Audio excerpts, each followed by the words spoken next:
As convening chair, I'm glad to call to order this first meeting of the 2020 Clallam County Charter Review Commission.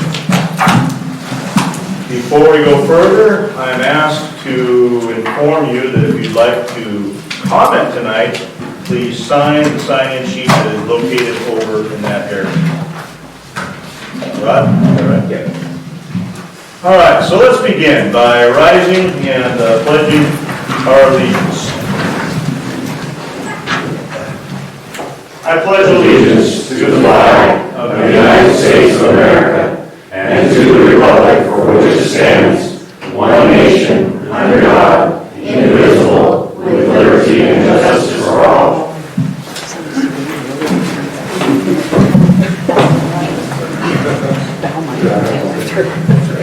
Glad you're all here. At this time, we will take our oaths of office, administered by Lonnie Gores, our clerk of the board and notary.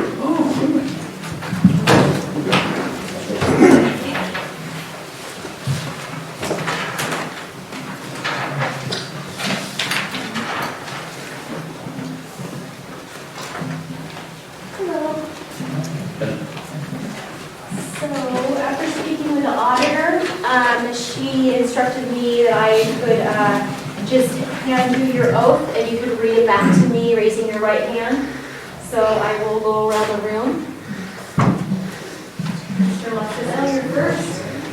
If you could raise your right hand, stand in your right hand and read that. No. I, David Leftisel, do solemnly swear or affirm that I am a citizen of the United States and the state of Washington, that I am legally qualified to assume the office of Clallam County Charter Review Commission, Commissioner District Number 1, that I will support the Constitution and the laws of the United States and the state of Washington, and that I will faithfully and impartially discharge the duties of this office to the best of my ability.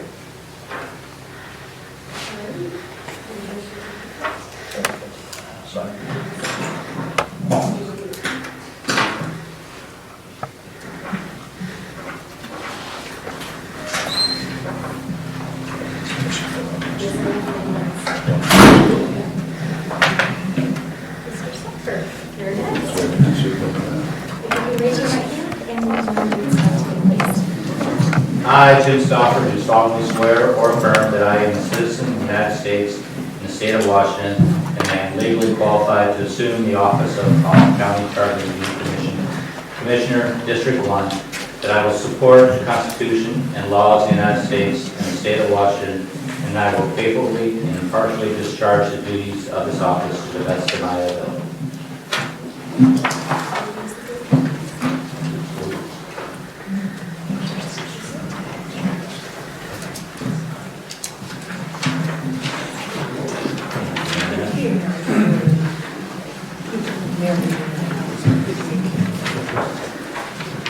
Raise your right hand and read this back to me, please. I, Sue Erzen, do solemnly swear or affirm that I am a citizen of the United States and the state of Washington, that I am legally qualified to assume the office of Clallam County Charter Review Commission, Commissioner District Number 1, that I will support the Constitution and laws of the United States and the state of Washington, and that I will faithfully and impartially discharge the duties of this office to the best of my ability.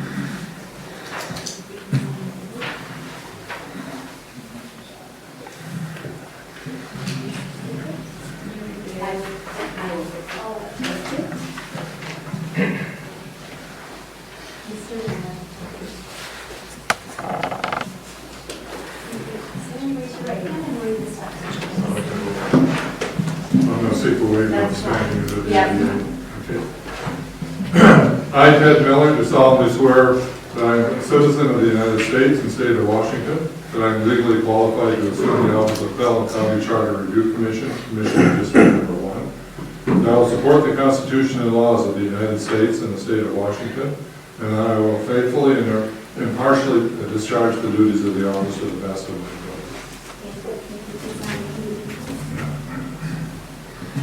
This is Go right ahead.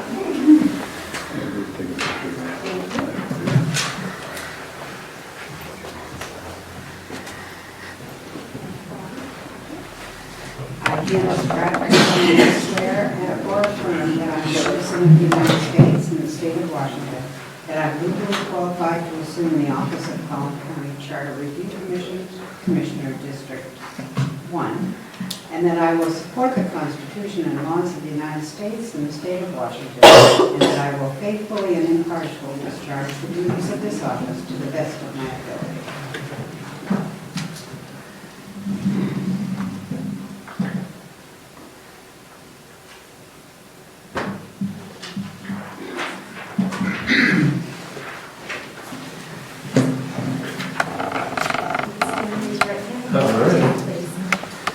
I, Rod Cameron, do solemnly swear or affirm that I am a citizen of the United States and the state of Washington, that I am legally qualified to assume the office of Collin County Charter Review Commission, Commissioner District Number 2, that I will support the Constitution and the laws of the United States and the state of Washington, and that I will faithfully and impartially discharge the duties of this office to the best of my ability.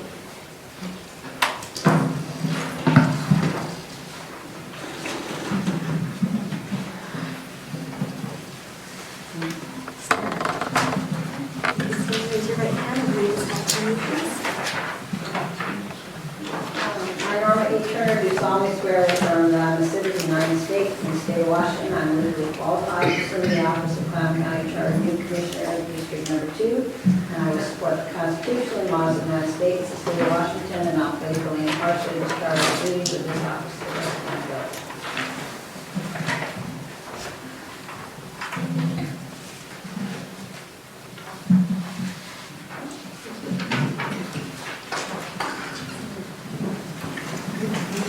You're going to need to raise your hands and read this back to me. I, Mary Doherty, do solemnly swear or affirm. Oh, I thought I did, then I did not. Okay. I'm a citizen of the United States and state of Washington, that I am legally qualified to assume the office of Collin County Charter Review Commission, Commissioner District 2, and that I will support the Constitution and laws of the United States and the state of Washington, and I will faithfully and impartially discharge the duties of the office to the best of my ability.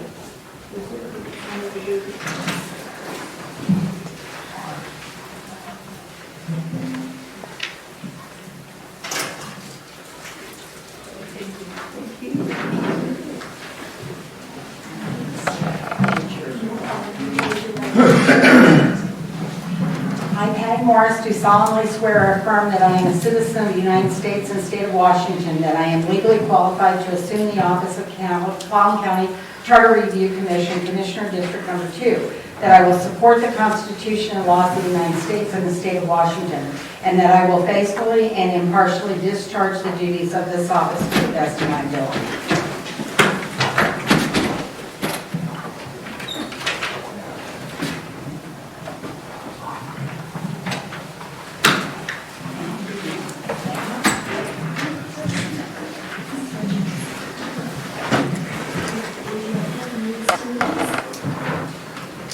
I, Nina Richards, do solemnly swear or affirm that I am a citizen of the United States and the state of Washington, that I am legally qualified to assume the office of Collin County Charter Review Commission, Commissioner District 2, and that I will support the Constitution and laws of the United States and the state of Washington, and that I will faithfully and impartially discharge the duties of this office to the best of my ability.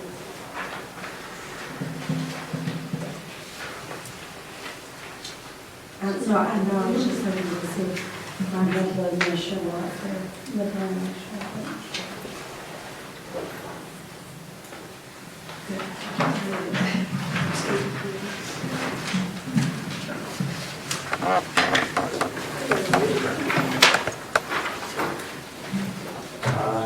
I, Rod Clark, do solemnly swear or affirm that I am a citizen of the United States, the state of Washington, that I am legally qualified to assume the office of Collin County Charter Review Commission, Commissioner District Number 3, that I will support the Constitution and laws of the United States and the state of Washington, and that I will faithfully and impartially discharge the duties of this office to the best of my ability.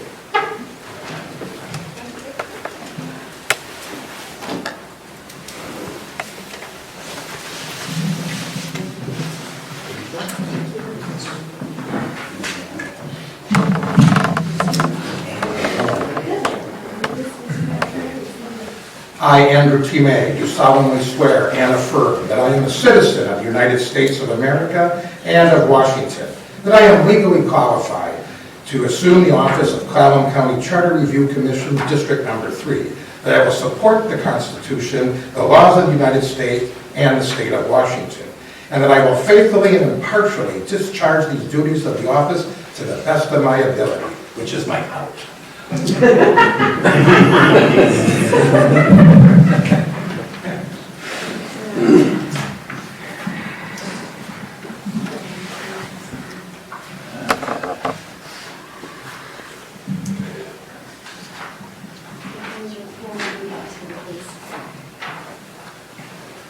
I, Joseph Murray, do solemnly swear and affirm that I am a citizen of the United States and the state of Washington, and I am legally qualified to assume the office of Clallam County Charter Review Commission, Commission District Number 3, and I will support the Constitution and laws of the United States and the state of Washington, and I will faithfully impart and discharge the duties of my office to the best of my ability.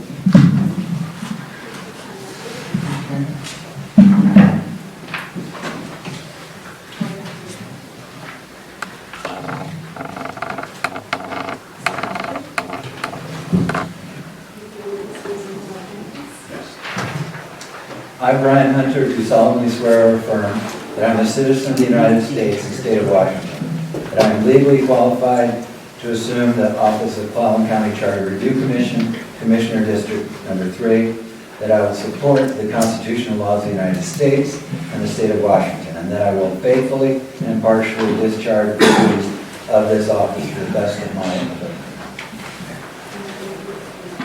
Okay.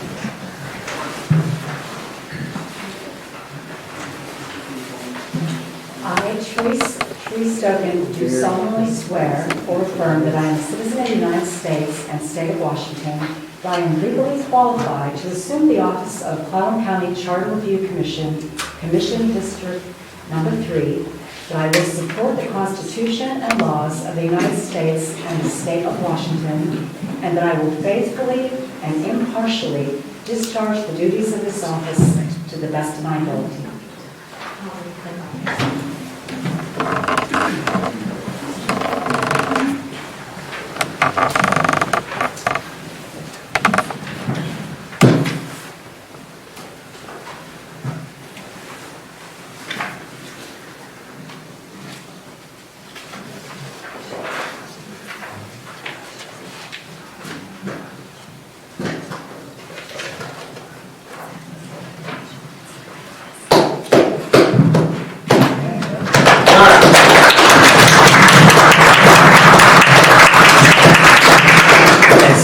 Thank you, Lonnie. Before we go further, I should advise you that Peninsula Area Public Access TV is live streaming our meeting. Camera there, camera there. You let me smile for the camera. That being said, next on the agenda is roll call. If you'll respond by here, present. District 1, Jim Stoffer. Here. Ted Miller. Present. David Lotzgazell. Here. Sue Erzin. Here. Candace Pratt. Here. District 2, Mary Dory. Here. Patty Morris. Here. Ron Cameron. Here. Nina Richards. Here. Norma Turner. Here. From District 3, Brian Hunter. Here. Joseph Murray. Here. Rod Fleck. Here. Therese Stogan. Here. Andrew May. Here. Let the record show we have a quorum. Next, election of officers, election of chair. Simple procedure. Nominations will be made.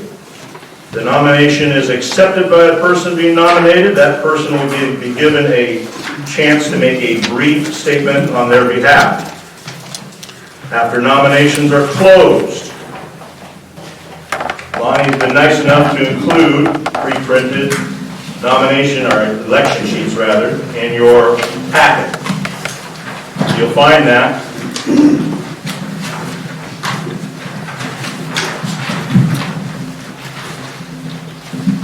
first chair. Which chair? Chair. You'll find that, obviously, the first one is the chair. Write your choice, your elected choice on that. Lonnie will pick those up after we're finished. And with our legal counsel, we'll tally the ballots and announce the winner, the chair.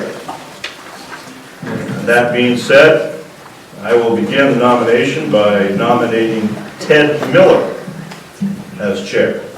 Ted, do you accept your nomination? I accept. Would you like to say a few words on your behalf? Not only that I have experience in 2015, and that there are a number of well-qualified candidates here, but if you're here to vote for me, I'll be happy to serve. Very good. Other nominations? Yes, I nominate Sue Wilson. Sue, do you accept your nomination? I do. Would you like to say a few words on your behalf? Yes. Thank you for considering me as the chair. I sent out a notice, and I want to thank Therese for suggesting that. We didn't do that in 2007 when I was on the commission, and I think it's a good idea to have a little advance notice of who is considering running. And I noticed Andrew also had sent that in. But I had advance notice because Ted and I drove over together with Candace. Anyway, I would be delighted to be the chair. I feel the reason I ran for charter review was not over any particular issue, but because I thought that my experience of having done this before, of having been involved in government in the city of Sequim as well as the county, would be an asset to our commission. And I hope you'll vote for me, and I'd be happy to serve. Thank you. Other nominations? I have a point of order, please. I think we'll let the next chair. And actually, a point of order is a privileged motion and can come up at any time. Okay, what is your point of order? The point is, I was hoping that we could, first of all, have each of the candidates, I don't know if this was clear, we could ask questions. Each of the commissioners could ask at least one question of the candidates. And I also want to just talk about whether we are indeed going to have an election for vice chairs, parliamentarian. You know, that may be something we as a commission may want to discuss. But I'd like to have... Your second point can be addressed by the elected chair. Your first point, I don't think we need to have a question and answer. No, it actually wasn't a point of order, it was a point of information. So can I make a motion? My motion is that... I don't think that's appropriate. I don't think it's appropriate. Let us continue with the nominations. Are there other nominations? Other nominations? Third time, last time, other nominations? Very good. If you'll take your sheet, fill out your selection, and Lonnie will pick this up and tally the votes. Like this is a sheet for nomination for voting. For voting. This is the voting sheet. It says nomination. We vote for the person.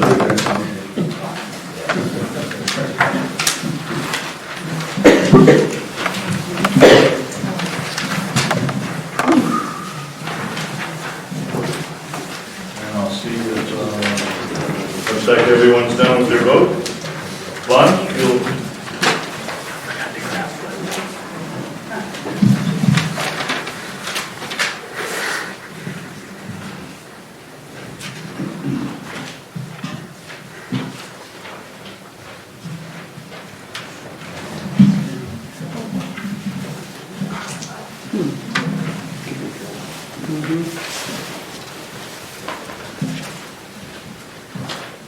May I request that on our next sheets, it says first chair and second chair, and according to the bylaws, it should be vice chair, first vice chair and second vice chair. Good point.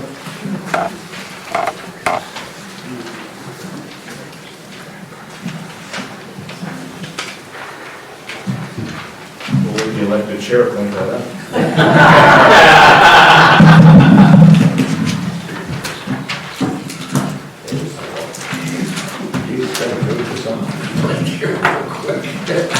My role here is simple. Yes.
Do we have a tally? Yes, sir. We had 5 votes for Ted Miller and 10 votes for Sue Erzin. Congratulations. We will pass the gavel to our new elected chair. Congratulations. It's a heavy gavel. Thank you, David. The next order of business is electing vice chairs. Therese. Yes, I have a motion that we should consider discussing whether we want to pursue vice chairs or not, whether we want to vote on vice chairs and parliamentarian. I would like to propose that we wait on discussion on that first. Do you want a second? I'll second for discussion. Okay. Well, then, we can go on and have discussion of it. Do you want to speak for a minute about it? Why don't we address each separately? The vice chair, first vice chair. Is your issue with having any vice chairs or? Okay, so it might be a good idea. It's just, I do have some issues with executive committees have advantages and disadvantages. So I just want to talk about what is the role of the vice chair, of the 2 vice chairs. And I guess one of the concerns I have most is the agenda. And I believe that one of the proposed agendas was that only the executive committee can decide on the agenda for future meetings. And so if the role of the vice chair is just to take the place of the chair when we're not there or to assist, that's one thing. But if it's an exclusive group and they alone can pose the agenda, then I have some problems with that. I can talk, you don't want to talk about parliamentarian yet. No, I think we're going to keep that separate. Norma? Do you all mind if I use first names? I don't know if you're Commissioner Attorney. I will just say that you don't have to always do things the same every charter review, because for the last charter review, we did have an executive committee, and it was handy because they met together and they did talk about a variety of things, put together an agenda, and the fact that when the agenda comes, we all know that agenda is just a proposed agenda.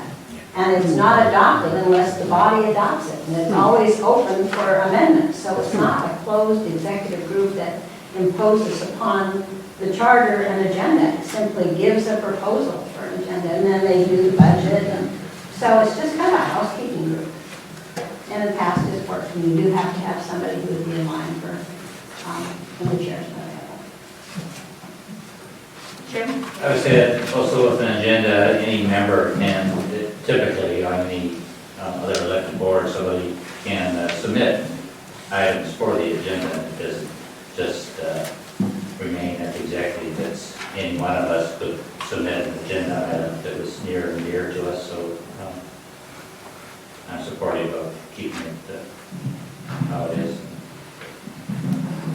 Anyone else? And I'll echo that and to help. Exactly that. The agenda is set so there's not a lot of time wasted. We know what to expect. It's expedient. But there are plenty of safeguards, as you heard, both in approving it and your ability to move. So if your worry is about that tight control, I got to fiddle with Olive in here, and that ain't going to happen.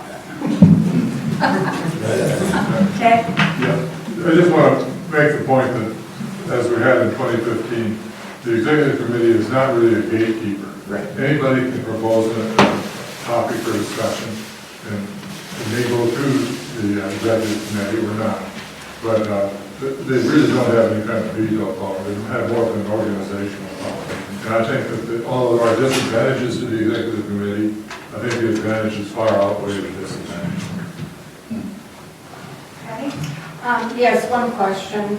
We had the 2015 bylaws in the information today, and in my mind, we're a little bit cart before the horse because we haven't really determined that these are the bylaws we're adopting, which then has the structure of the executive committee and chair, first vice chair and second vice chair. So it would seem to me we have to have some discussion about the bylaws to determine if that's what we're going to operate under before we start putting positions in place, because this is what the proposed structure is that carried forward from 2015. But I don't know that we're assuming this is what our bylaws are going to be. So just right in. Anyone else? Do you want to vote on whether we continue to have a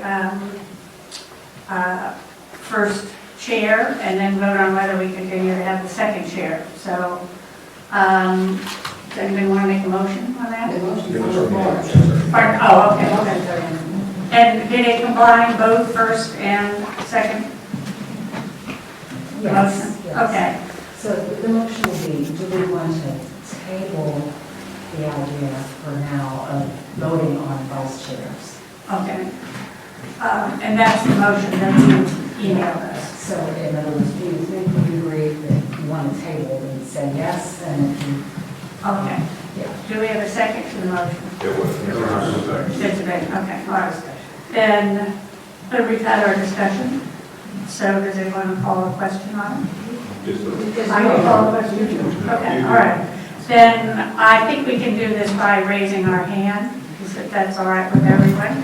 All those in favor of the motion to table the proposal to have a first vice chair and a second vice chair, and to vote on those candidates, raise your hand.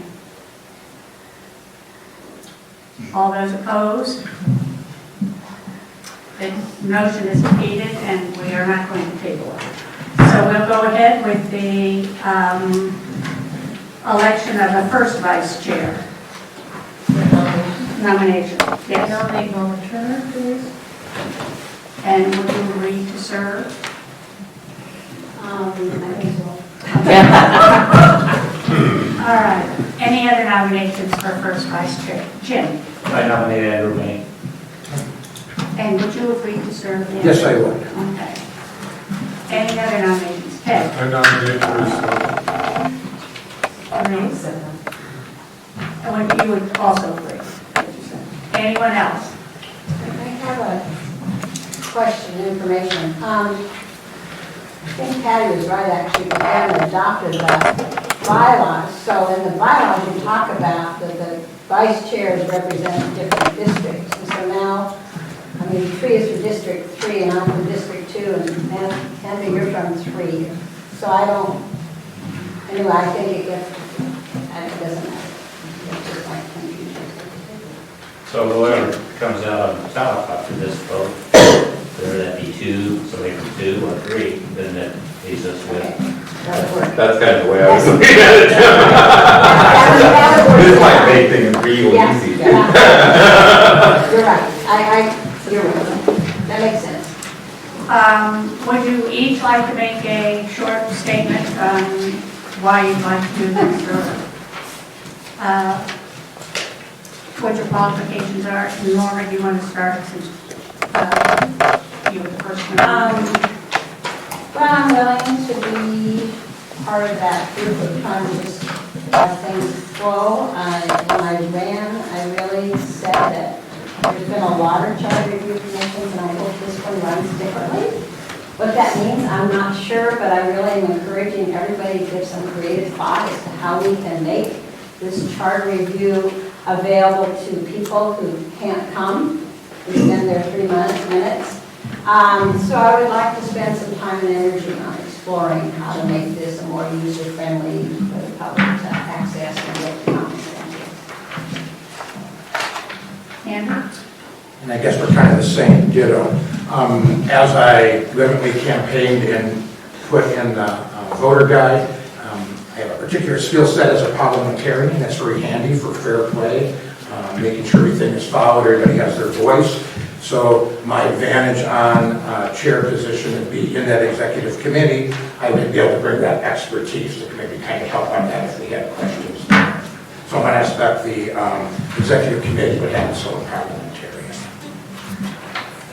Therese? So I'm Therese Stoken. I'm honored to be representing District 3 on the commission. I'm a resident in the Bay. I work in Port Angeles as a family physician.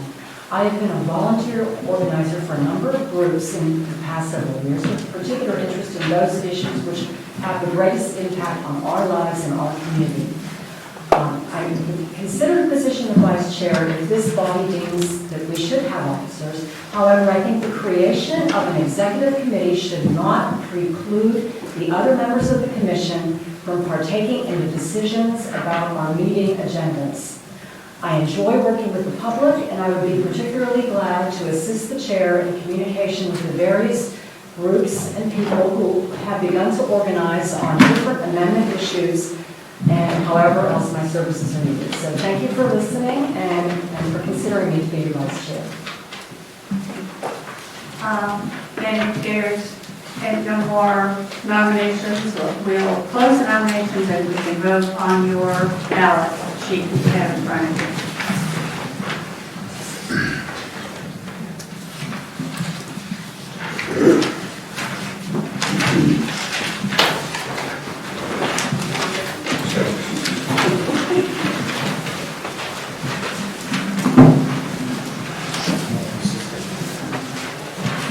Thank you.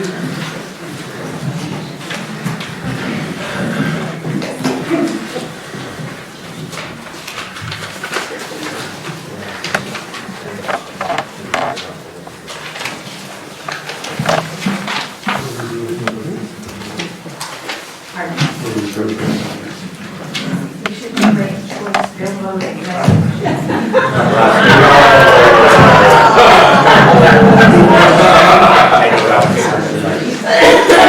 I'm going to take a moment while they're finding the ballots. Reed told me about the fact that the PA City Council is having a tutorial on the called Jurassic Parliamentarian this coming Tuesday, January 14th. And I called and spoke to the clerk, and she said that the public is welcome to go. It's from 5 to 7:30, and it's primarily for the council of Port Angeles and for the various committees and commissions, and there will be some small group work. But I thought if anybody was interested in going, that's an opportunity. If we wanted to send anyone there, it's $59 a piece, and they have a minimum of 20, and they could accommodate as many as 40 people. So if you all were interested, I said I would call back. I did not think that the entire commission would be interested, but if you all were, we should let her know. Madam Chair, I will just say the instructor who runs that course, she's done that at different conferences. She is amazing. And if you've not had the opportunity to have someone make that fun and learning, she is the person to go to. Well, that's what Ted and Candace were saying on the way over, so. Thank you. Norm? At the city council meeting on Tuesday, it explicitly said they encourage all of the public and everybody involved in any board at any level. So they really are encouraging about So will this commission pay for those $200 entry fees? Does this commission have any money? Budget is one of the items. It does have a Yes. budget. It does have a budget. Yeah. Right, the budget is on our agenda. So when Mark Lane talks to us, maybe we could inquire of him if there's money to send to you there. It is available online. I run it all the time with my other half that I wear. Okay. The same organization. Nevertheless, It's good to do it live. even in her presence, have this for 2.5 hours. She moves it right along. It is spirited and very educational. You won't forget. Very good. I try to forget what Andy said. Yes. Would it be cost effective to have that person speak English first? No. Well, I don't know. We'd have to inquire. Yeah. And they have a minimum of 20. It's the only information, concrete information I knew. Yeah. Because I think she charges something like $4,000. Well, his was $20 or $59 doesn't count for that. No. Yeah. Perhaps having reliable information to inform your decision. Yeah, probably. Well, let's wait and see what Mark Lane has to say.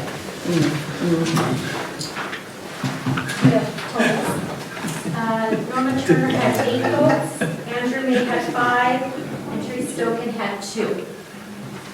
Norma Turner.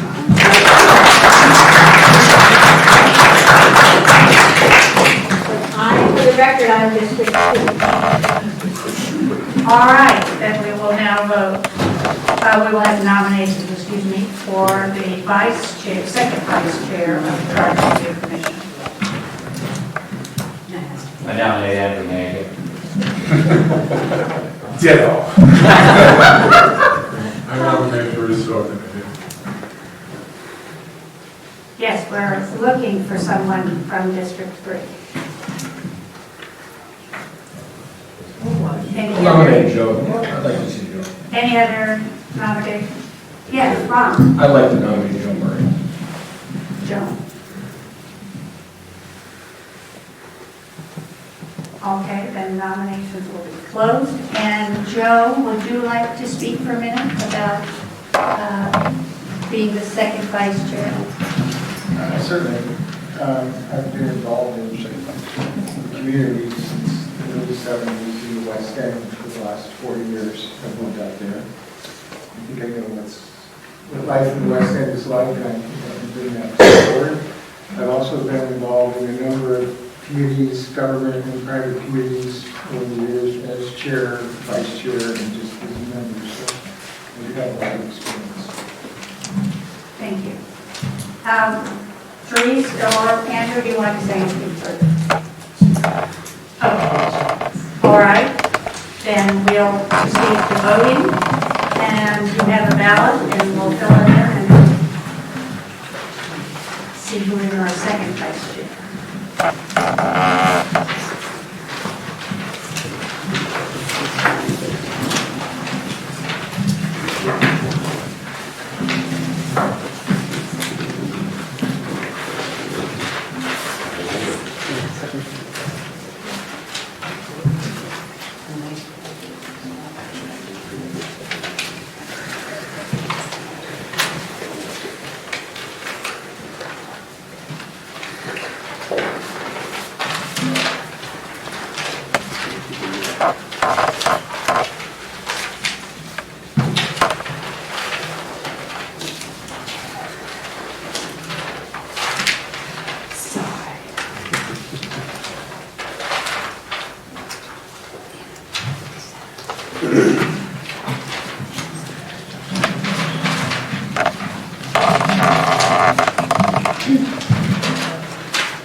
Andrew May had 5 votes, Tree Stokin had 3, and Joseph Murray had 7.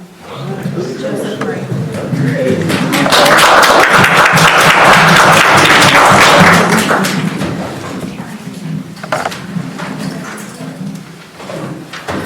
Point of order, we don't have a majority. So So, I suggest that whoever got the fewest votes be disqualified and then votes be when the remaining. vote between the other two. Then we need to have, to return our ballots, or do you want to give us new ballots?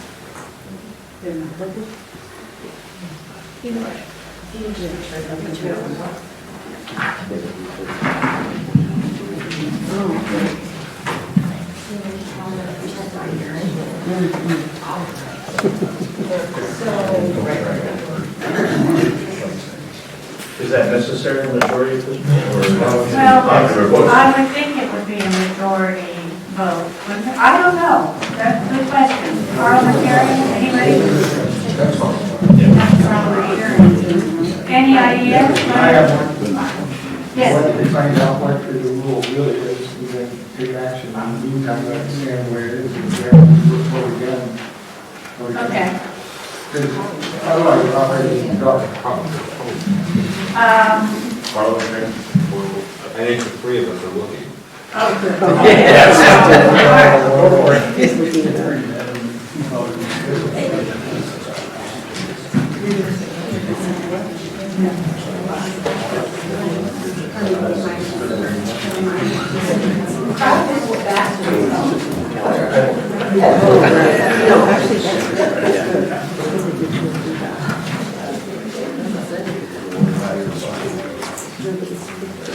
No, it doesn't take bylaws or rules. No, this is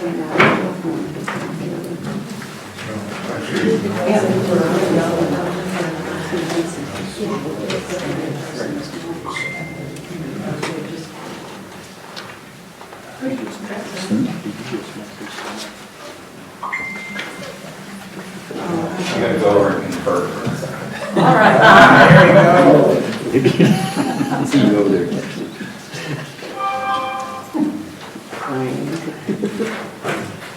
Something perhaps we should add to our bylaws and rules.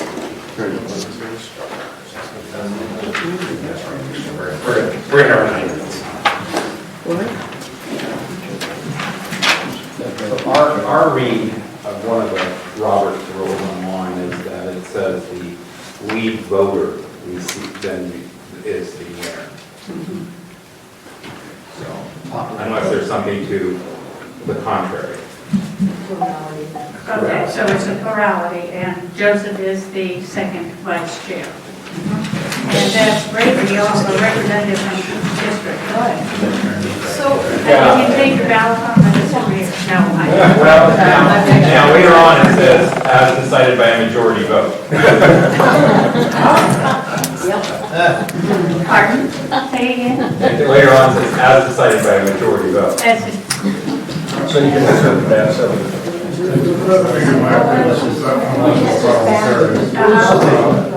It's not specified. Yeah, I just say vote again. It's not specified in the bylaws, and therefore, the default is for the CRC itself to decide whether they want to be a majority of the vote. That's a good idea. All right, perhaps we should do that. You're suggesting that it'd be better just to take another vote anyway. I'm kidding. All right, So what do we, so we're voting, yes, but then if we're not changing our vote, we just leave it Just like write it it. is. You write it. I just wrote it second. yes, write it out. We're doing cross out the first one, or, no, just write it, second vote.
Frozen when I leave.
Okay, we have a total again here. We have Andrew May with 4 votes, Trace Stoken with 1 vote, and Joseph Murray with 10 votes.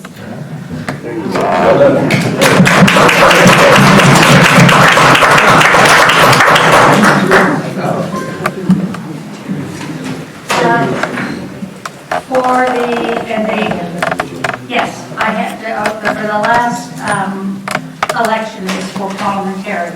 Therese. I have a motion. I move that we table the discussion on electing a parliamentarian until we can recruit, interview, and hire the right candidate for this position and who is not a member of the body. Is there a second?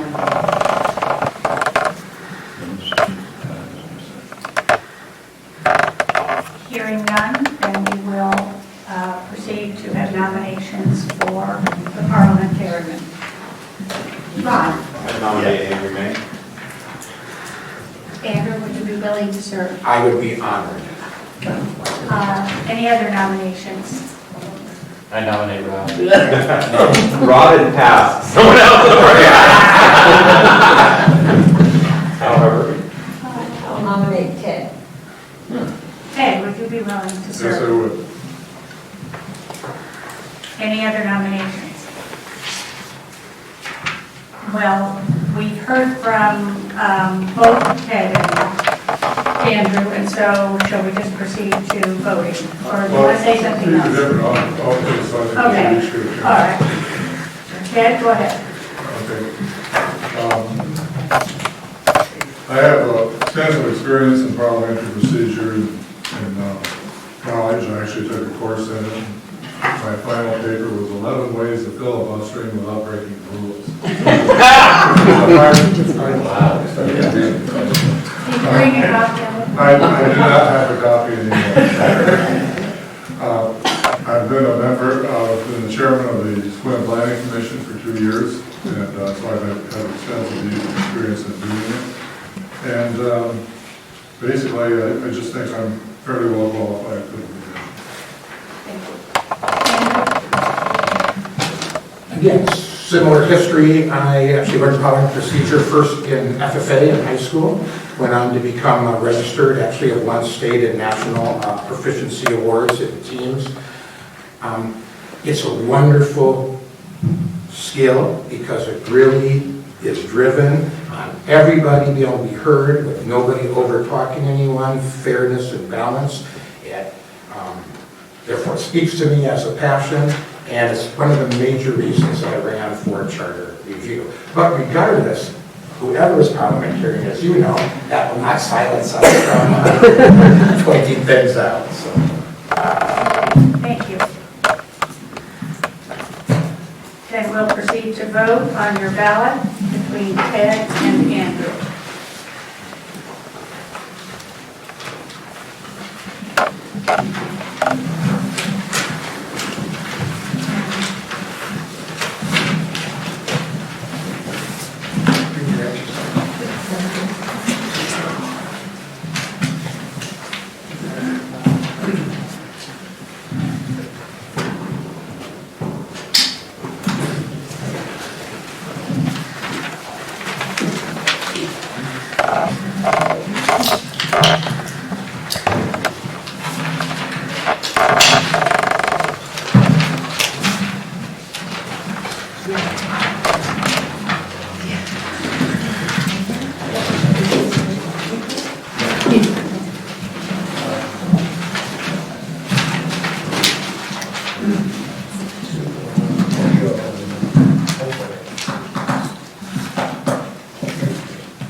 Can you clarify exactly what's going to be the presentation at the City Hall? What the lecture's going to be on? It's on parliamentary procedure. It's, I can't, McFarland, what's her name? Ann McFarland. She's the owner of this Jurassic parliamentarian. It's Tuesday, January 14th, from 5 to 7:30 at the PA City Council chambers. And we actually have a copy of one for both here that Lon uses sometimes. If anyone wants to check it out. That's the Pokemon. 5 to 7:30. And as I said, she said the public is welcome, but because she said that part of the work will be done in small groups, the public probably will not be involved in those small groups unless you're signed up to take it. And you also would not get a copy of her book, but you can buy a copy of the book online. And she may have extras. Yes? So still fuzzy, can you just attend and listen and not pay attention? Yes, that's what she was saying. So you can't need to participate, but you can sit and listen. Exactly, right. Right.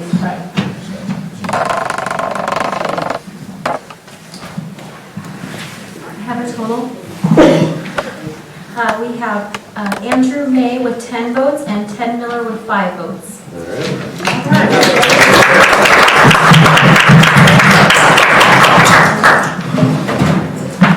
All right, the next topic on our agenda is the modification and approval of the agenda. Any modifications you would like to add? I would like to delete the language on public comments, it says on agenda items, because we have no significant agenda items. I'd like to just have that public comment period. Is that something we have to vote on, or can we do that by consensus? Yeah. Is that agreeable to everybody? Okay. Terese? I would propose that we delay the voting on the bylaws. Instead, I am proposing that we form a committee to look at the bylaws and discuss that at the next meeting.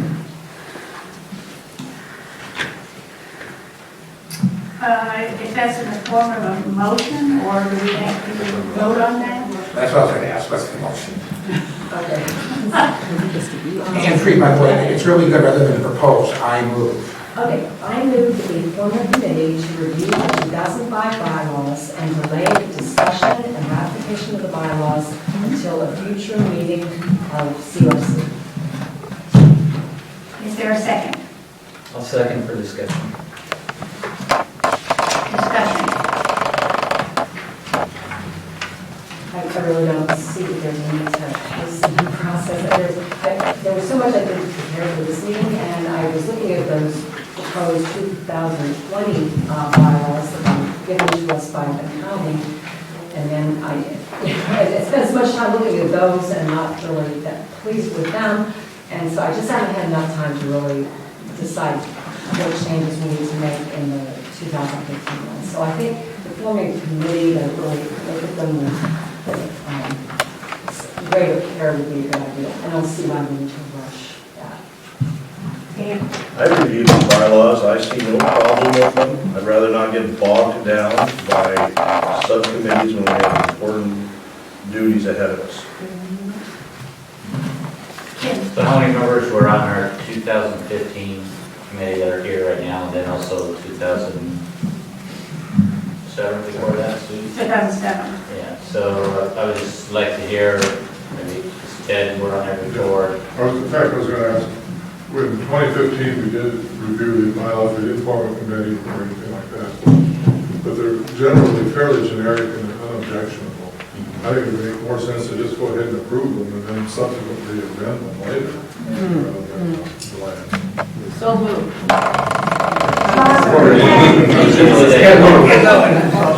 I don't even remember that we had bylaws. We did. That we did. Were they the same as They- yeah. 2015? They were the same. They were pretty close to the same. I tend to agree that we should go ahead and just move on with the ones that have been used from the prior committee. And if, as Ted said, we can make changes if we need to. I'm sorry. Yes, Joe. Yeah, it's in the bylaws, it says the meetings will be on first and third Mondays at 6 p.m., but here in the agenda, it says that we're going to talk about when we'll have the meetings, and I guess my question is, what's the procedure for amending the bylaws? If we come in here next week and we find out there's part of the bylaws that we would like to change, can we just change it then? Is there? And it's really a two-thirds majority to amend them. So in a way, it's kind of better to start from the beginning to make sure that making changes in the union form. And I don't know, I just see it more of a struggle if we try to amend things later. You're saying you think it's a 2/3 majority? Yes. Does it say it on It's there? Okay, Rod?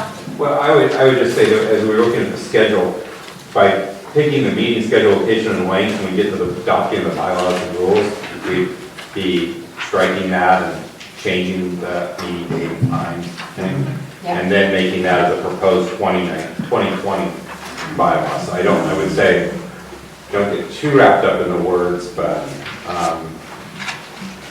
on that point, Joe.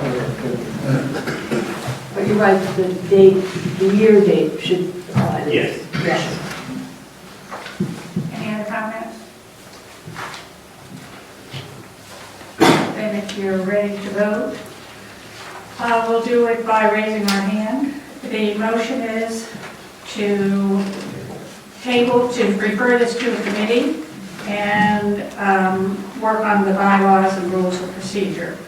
A vote in favor, that would be referring it to the committee. A vote against that would be to maintain it as it is and whatever we want to do with it. So all those in favor of remanding it to a committee, forming a committee and remanding it to a committee, raise your right hand. All those opposed? The nays have it, and so it'll stand as it is until we decide to amend it. Yes. But evidently that's then we adopt. Then when we come to it, we'll have to adopt it. Yeah. It's just an agenda item, so we'll have to discuss it. Yeah. We'll get it on the agenda. Right, great. Okay. Moving on to correspondence, moving on to correspondence and petitions. In the orange envelope, everybody received some copies of some correspondence. The first one was from Ed Bowen. The second one is from Dale Wilson. There's one from David Alvarez. And a response. Correspondence from Trace. Madam Chairman, Yes. I think we need to vote, it's been pointed out to me that we need to approve the agenda. We didn't do that. Oh, I think yes, because we got to change it. Thank you, Ron. Okay, so let's do that. So any other changes that you wish to make to the agenda? No.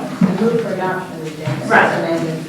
All those in favor signify by raising your right hand. All those opposed?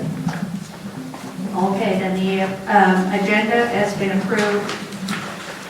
The correspondence, we just have to, do I need to summarize it or something? No.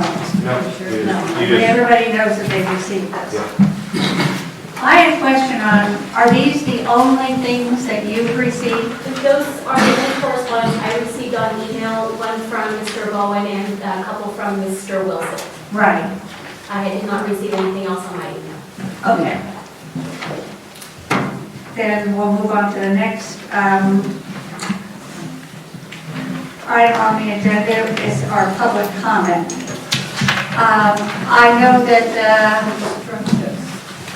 pardon? Yeah.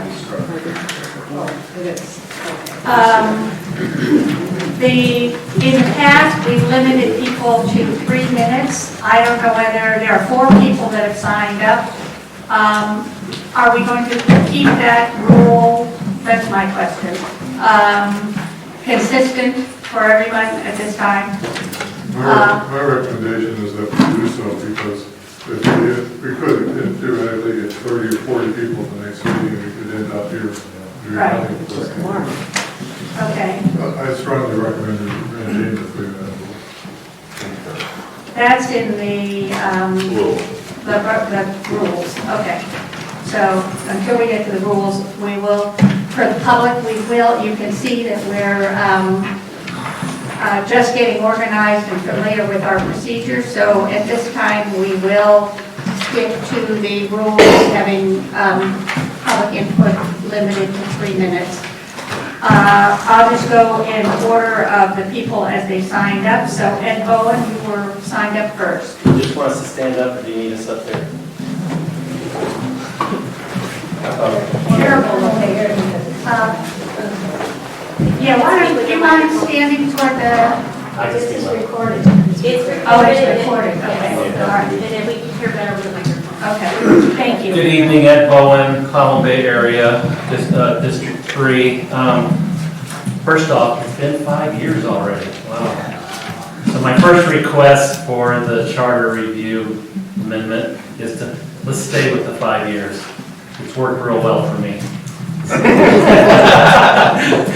I can't believe how fast it's gone by. On the public comment period, that was my public comment in the packet, basically. Last time we had a little bit of a struggle trying to get public comment into the process. It was addressed this time. I appreciate having 2 public comments. I'm okay pulling out the on the agenda, but that's a norm a lot of us citizens are used to with the Board of County Commissioners. You know, agenda items at the first, general at the end. We're just used to that method, and I don't have a problem doing that. I would recommend, though, if you're going to pull that language out, that for the efficiency of you to be able to operate, that you ask the public to give their suggestion at the first public comment period. I think that is most efficient for you. And then I want to move on to the latter. I noticed in this neat little release that was put out, there's a word in here called petitions. As a member of the public, I'd like a little education on what you're wanting from us on petitions. Is it a normal, formal, legal petition method? Is it I, as a citizen, petition you on this idea? I would like, because I actually like that idea. I just need some education on what you're going to want for petitions submitted to you in that format. And then last but not least, I do advocate the way Lonnie's setting up the website. It's very important what you're talking about with the new Granicus. This is the first time we've had a charter review with the Granicus system. We on the west end depend on that. Making your materials available to us, and she's got the website posted to post them there. It helps us to participate and understand what you're trying to get at. Thank you. Thank you.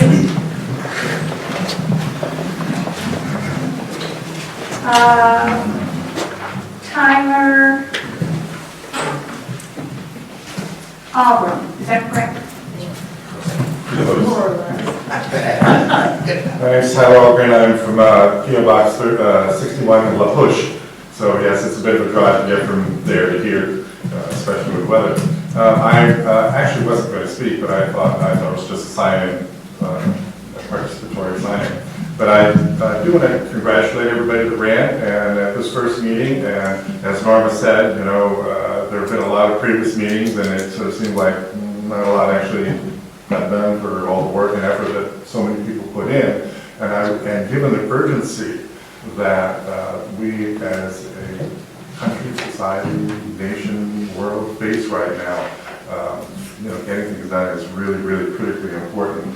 And I'm hoping that as something we've witnessed tonight, that you know, the desire not to get caught up in lots of talking and talking and talking and then ending up with nothing, that actually helps the community move forward.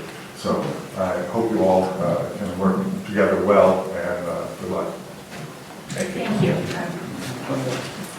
Gail Wilson?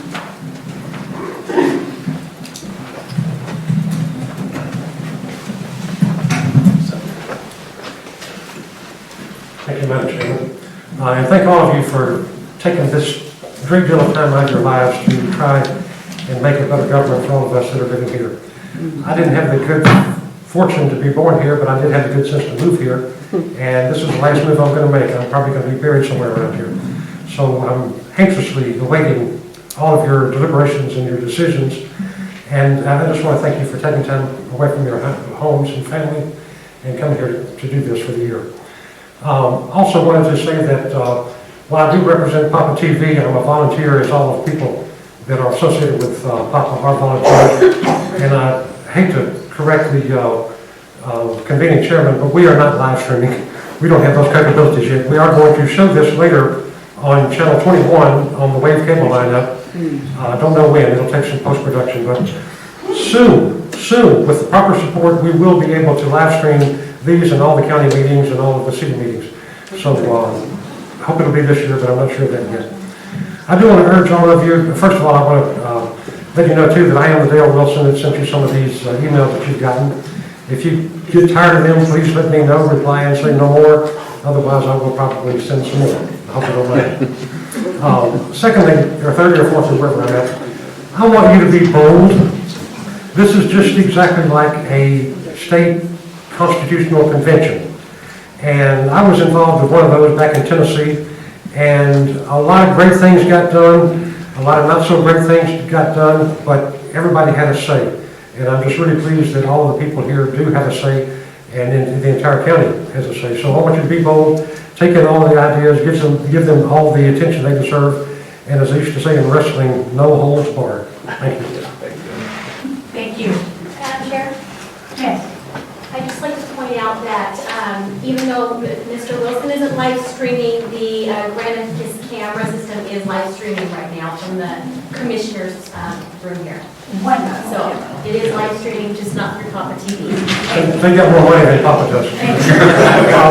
The last thing I wanted to say is because we're not plugged into the house system, if you will, please make sure that the microphone is pointed right at your lips when you speak. Otherwise, a lot of your spoken word will not transfer to television. So if somebody next to you is speaking and they forget, just turn that microphone around for them a little bit. You can see how much difference it makes. Thank you. Thank you. And Marty Smith.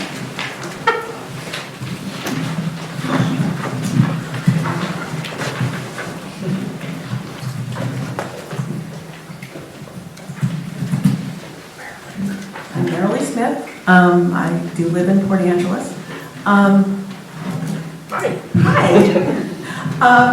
I would really like to know where the website is that I can access to see what's going on, to see what the agendas are.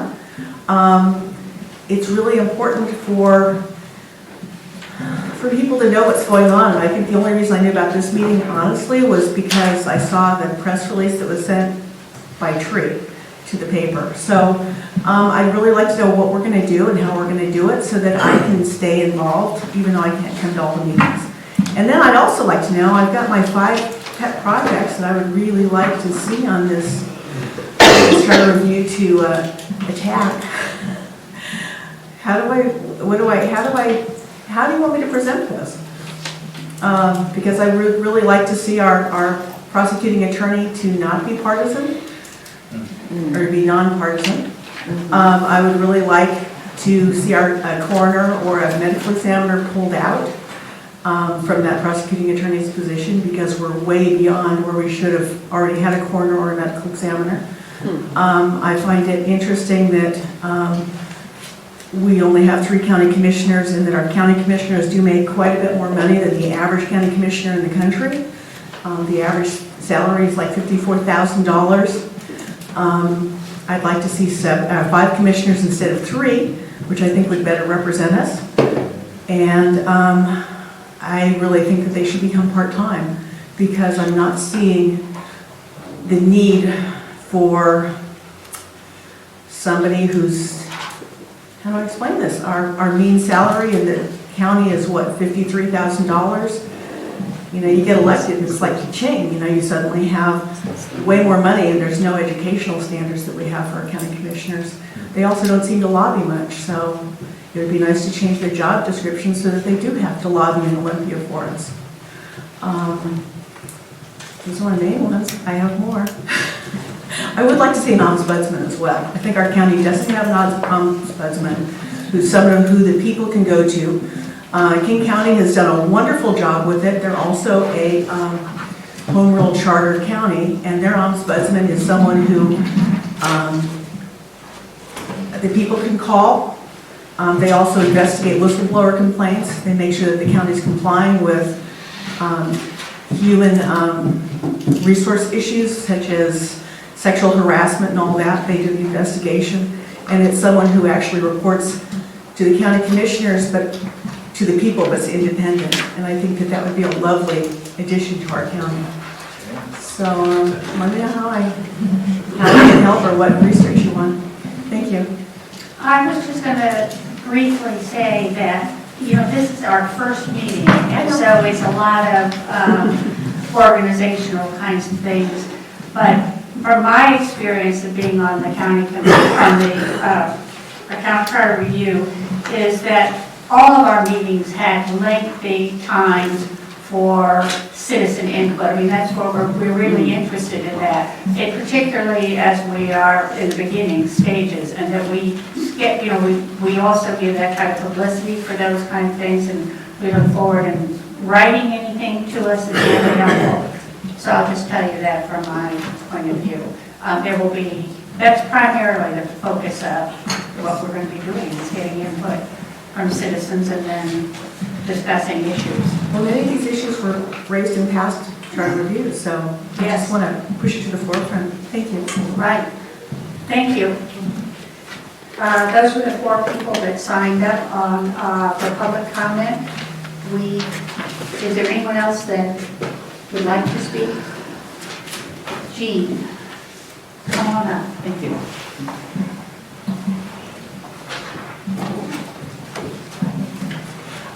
My name is Gene Turner. I live near the city of Port Angeles. I just want to reiterate what Mr. Wilson said, and that is not only does he want the public over TV to hear these folks, but you have an audience here. Some of us old geezers can't afford a hearing aid, so we need to have the help.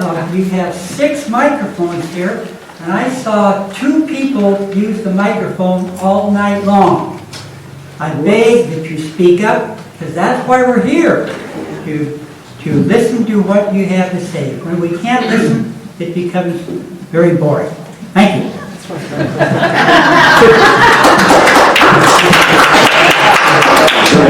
Thank you for the reminder. Tree.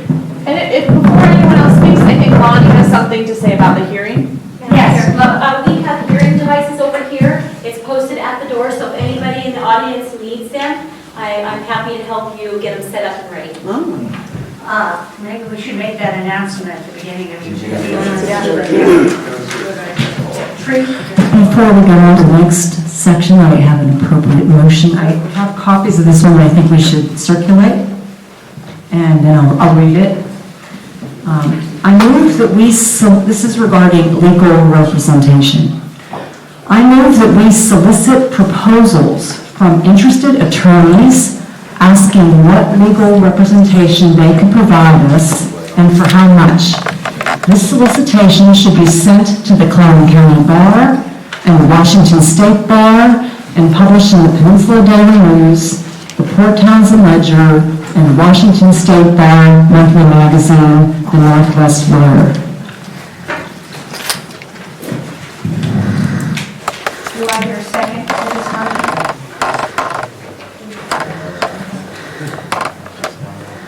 I second solely for the purpose of trying to find out the motivation for this motion. And that motion has been seconded. Discussion. Tree? Our current representative our legal representative there's been some issues of credibility. At one of the League of Women Voters sessions in Port Angeles, there were 4 inaccurate statements made by the person who's designated to be our legal counsel. I think that it's important to have someone who's not affiliated with the county. There's always, in case there are issues that arise that may conflict with the prosecutor's office and the attorney, there's just issues that we want objectivity, professionalism. I think there's no harm in us looking for an objective person that's not directly working for the county.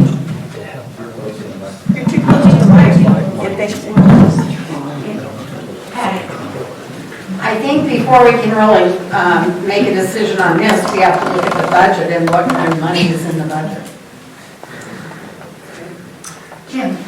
Well, I'm looking at our agenda, and I want to be sure we close public comments. Is that That's a good point, yeah. It's also we're making a motion, and then it says introduction of staff support, and I think Right. we have Keep an it going. agenda, so let's stick Thank you, with that. Jim, yeah. And- Okay, then I will just ask, is there, Rod? Well, you have a motion in a second, and you're still in discussion, unfortunately, so the way we're kind of stuck, I think. Keep it out. But I do want to say this. I'm not going to advocate for Mr. Alvarez and the statements he made. I will say I had a conversation with the county prosecutor, who is the chief legal advisor to the county. Those of us familiar with the government operations understand that that's the role of that individual. He may, there's very few people other than my son who say they can't hear me. So, We're just making sure. okay. And the, I know Elizabeth is here. I've worked with Elizabeth in the past. She's done exceptionally well work. Mr. Nichols also indicated to me that he would be trying to staff some of these meetings himself. I think Mr. Alvarez might not be as frequent as the other two. So I am going to be voting against this motion. Gator. I am all about efficient use of our tax dollars. We have a very qualified legal counsel current. There is no reason for us to spend a single dollar on outside search. Again, let's not get bogged down with little things. Let's move on to more important duties. Any other comments, and then Tree, Mary? I'm just asking for clarification. I don't know who Elizabeth is, and maybe my head's in the sand, but since she's been referred to as one who will be here, who are you? Well, we could skip to the introductions portion. We should probably in the motion. Yeah. But my name's Elizabeth Stanley. I'm a deputy prosecuting attorney in the civil division. Thank you. Anyone else wanted to speak? Joe? Okay. There's been a couple times we seem to move forward with uncertainty, and that could be the case with the incident that she is making. If there is need for a legal decision, it may necessitate research.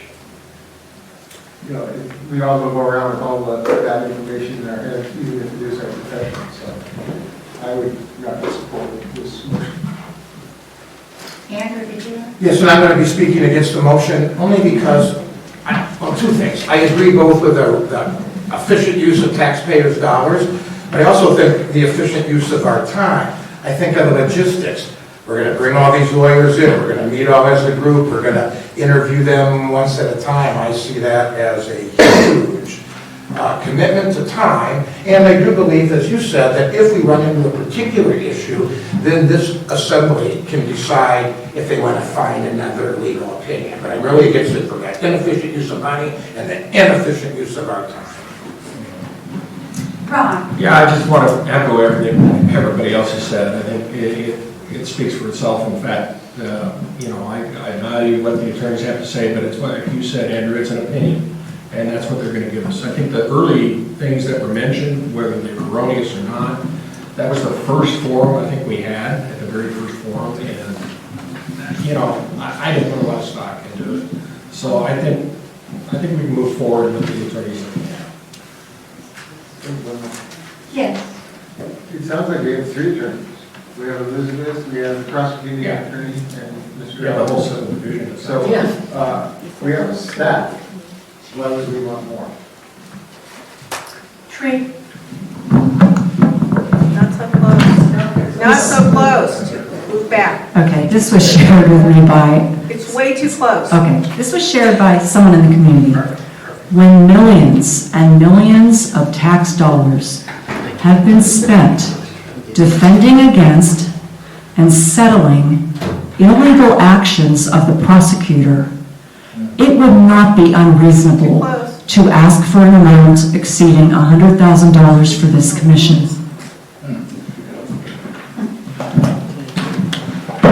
Call the vote. All right, call the question. Yeah, what you want to, let me speak on this a moment. Be careful what you ask for. It's gone out of vogue, and by the way, I really prefer it.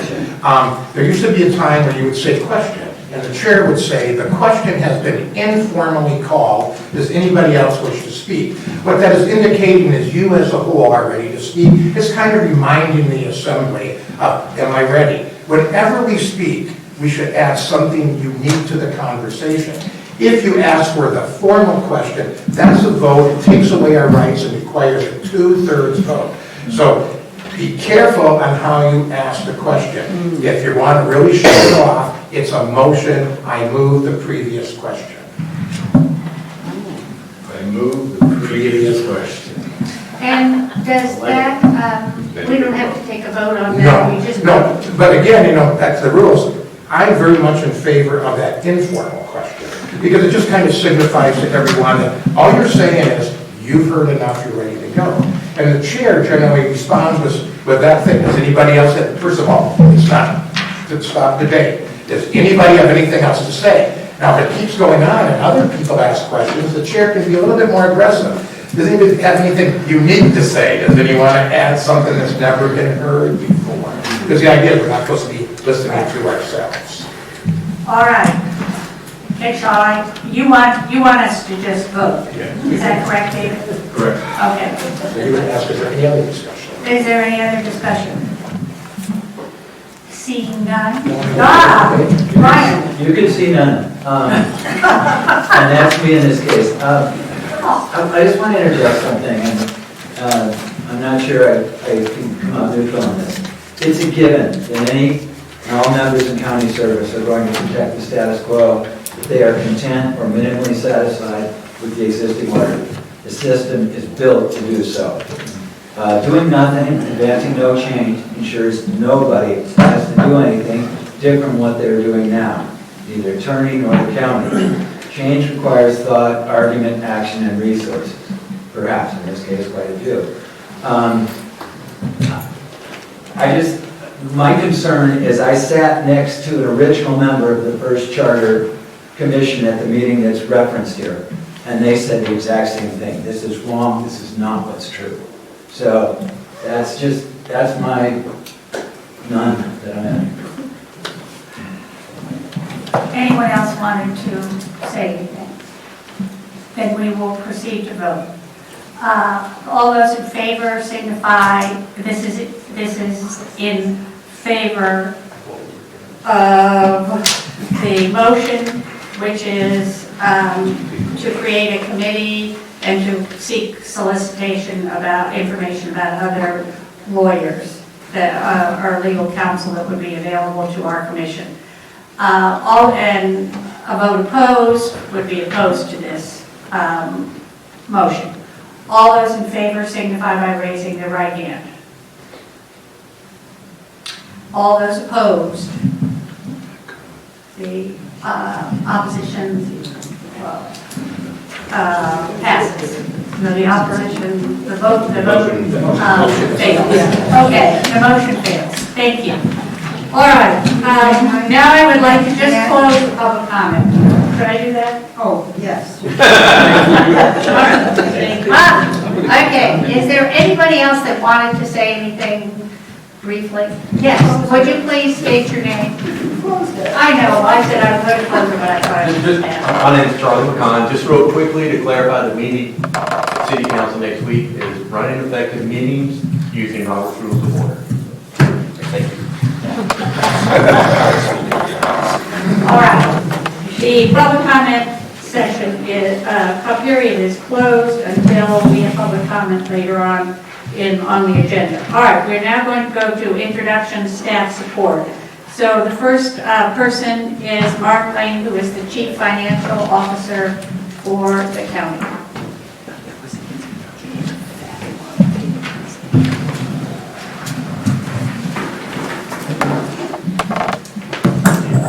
Good evening. I am the Chief Financial Officer of the county. I've been here about a year. I live just to the east of Fort Angeles, and certainly am here to provide whatever support, financial support, information that the Charter Review Committee requires. I know one of the things that you wanted to discuss or have me go over real quickly is your budget. We did put together a budget that is similar to what we had back in 2015, last time the charter committee was in place. And let me just provide you the breakdown of that. The total amount of the budget for this year is a total of $8,200. And the way that is broken out is we have $4,000 that's just earmarked for charter review services. It's pretty generic. We have $4,000 earmarked for travel related costs. And then we have $200 designated for supplies. And just in case you're curious as to how that compares to 2015, I show it in my notes that about $6,300 was spent in 2015. So with that, I guess go out for any questions. Sure. Does Lonnie's time count into that 4,000, or is that a separate expenditure? Lonnie's time is not allocated to this budget, is my knowledge, to the best of my knowledge, so. Can that money move? I'm sorry? Can that money move? Can it move from one line to another? If we don't spend all our travel money, can it go into supplies? Absolutely, yeah, so, you know, and again, this is just based on best guess, based upon what the spending was 2015. Under our policies, the bulk of your budget is within services, and so, you know, if that's needs to be redeployed, move some money from travel to another category, you can absolutely do that. That's no problem. And how bound are we by this budget? I mean, what's the authority if we go over? Well, you know, certainly, if there is something that comes up that is going to require an additional budgetary need, then my understanding is that would have to follow the same process that we have for all of our various departments and committees, and that's the submission of a debatable emergency. So this is strict budget? Yes, and so that would then need to go before county commissioners for approval. Mr. Lane, can you define for us services? Give me some examples. Oh, yes, so services is a very wide catch-all. So it's really meant to provide for professional services. You know, there's a hodgepodge of things that fall on. It's a very, very broad category.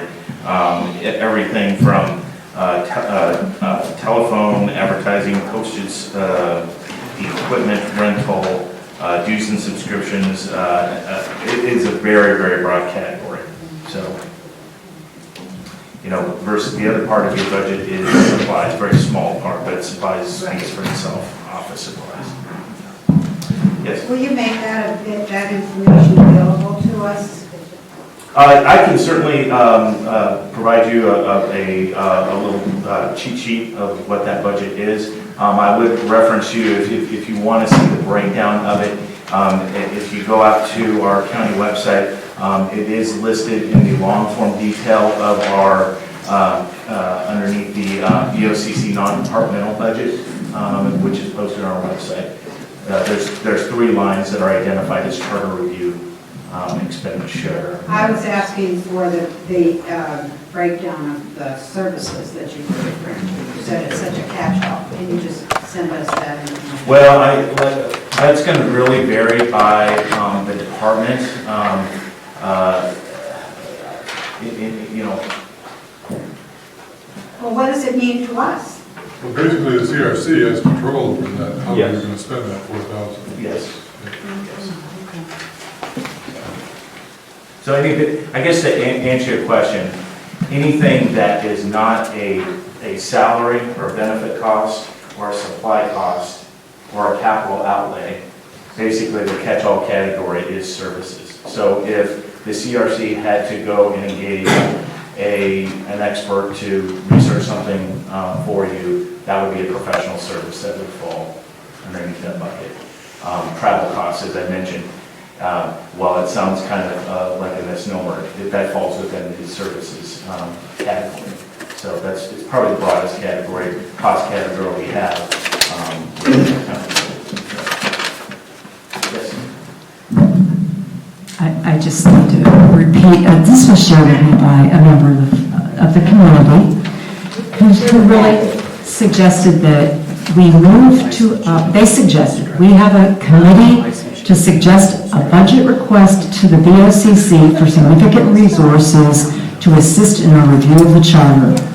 It would not be unreasonable to ask for an amount commensurate with our responsibilities. And again, I need to repeat, when millions and millions of tax dollars have been spent defending against and settling illegal actions of the prosecutor, it would not be unreasonable to ask for an amount exceeding $100,000. Right. So, Mark, thank you for your time. I just want to go back in time, and if we decided to advertise the pros and cons statements on charter amendments, that would be a service. Yes. If we wanted to put that on the website, that would be a service. Yes. If we needed a speaker to come and talk to us about ranked voting, that would be a service to reimburse their travel. Absolutely, for their, well, not only their travel. Or maybe but their also- time. Yeah, right, and for their time. And there may be a training a few members of the charter would like to do with the city of Port Angeles next Tuesday. If they were so inclined, that would be a service. Yes. Thank you. Yep. So how much time do you need ahead of time to submit an amendment, to ask for more money, make it debatable? What's the time process? That's a great question. Lonnie, our timeframes for submitting debatable emergencies is I know we vote on those the last commissioner session of the month, and they're due by, is it the second Wednesday? Yes, correct. So we discuss them in the middle of the month and issue the notice. So they're due the week before. So for example, this month, we discussed them on the 13th and 14th.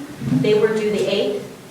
And then they're approved at the end of the month on the last Tuesday, which is the 28th.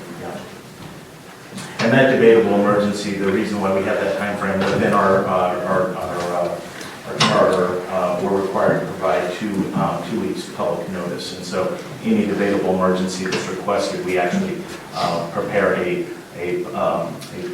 public notice that is read in the local newspaper for those 2 weeks. Pat?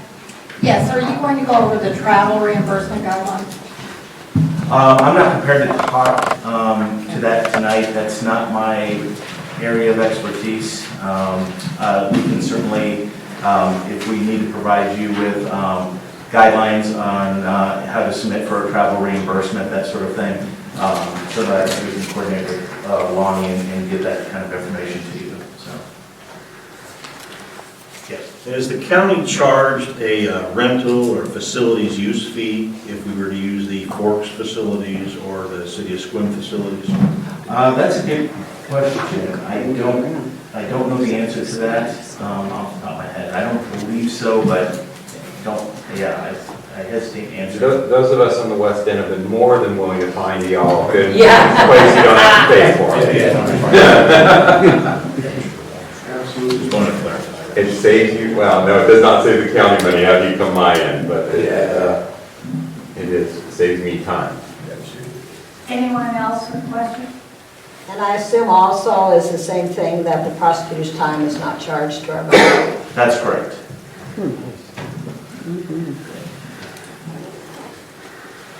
And the procedure for submitting a request for money, does it go to loaning or what? How does that work? Is there a form? Relating to travel reimbursement, or Well, talking about a particular expense? A particular Okay, expense so for yeah, services.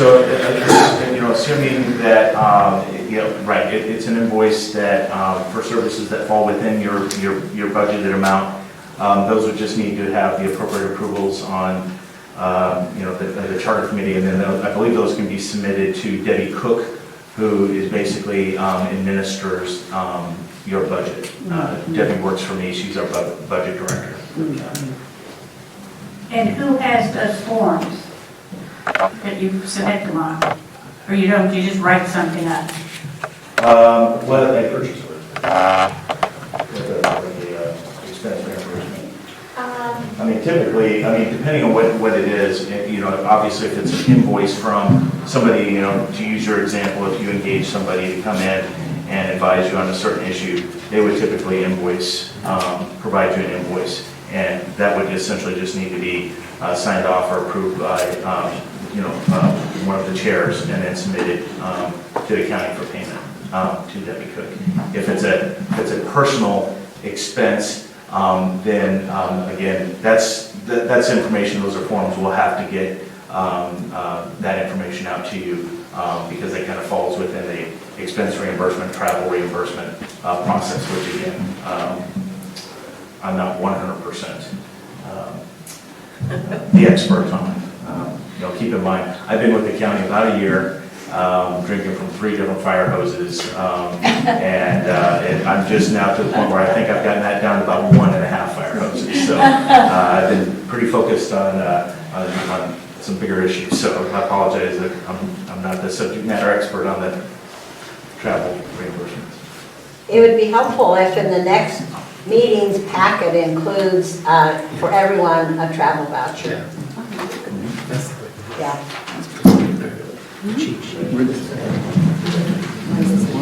And for the executive committee to have some kind of forms that if we want to submit expenses. Anyway, if there's no other questions, I look forward to working with you and provide whatever support we can from the finance committee. So. Well, thank you for coming, and we look forward to working with you too. You bet. Thanks. Thank you. Legal counsel, that would be Elizabeth. Not David. So as you guys all heard, I'm Elizabeth Stanley. I am a civil deputy prosecuting attorney here at the county.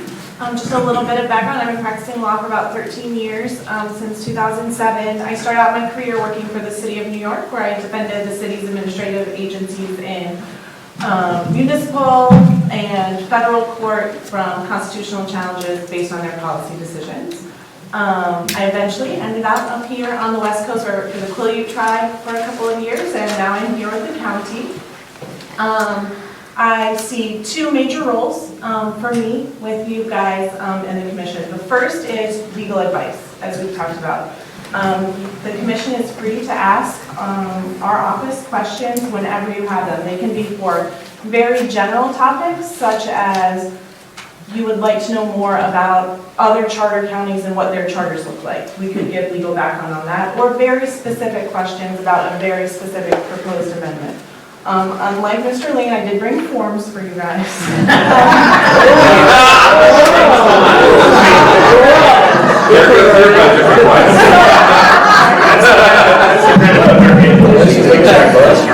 So the way we work with departments is we can't give legal advice to individuals. We can't give legal advice to individual county employees, and we can't give legal advice to individual commissioners. So any request for legal advice has to come from the commission as a whole. The way we deal with that with counties is it usually goes through department heads. So here I'm going to give these forms to the chair. We just call them legal action requests. They're very simple. You just write the question on here and submit it to our office, and we just use this as a starting point. If you don't have these forms, it can be, written on anything or in an email, but this is a really easy way for us to manage them. There's also an electronic PDF version of the form that I can email to Lani, and she can send it out to the commission, and it's a fillable form that's easy to type. And I think a general procedure that might work well is that when these questions are sent to me, I will not communicate the answer to individual commissioners, but I'll present a legal opinion at the next meeting. If there are special circumstances and it's just a very small procedural question we need a quick answer to, there can be an exception for that, but I think best practices would be to present the opinions at the meeting. And generally, the way I like to work is when I get a question, I like to present the full spectrum of the legal landscape. And of course, the Charter Review Commission, you are the decision makers. I'm just going to be presenting to you the legal balance related to the question. And a second major role that our office has is statutorily, the county prosecutor's office is in charge of ballot titles themselves, making sure those conform with legal requirements.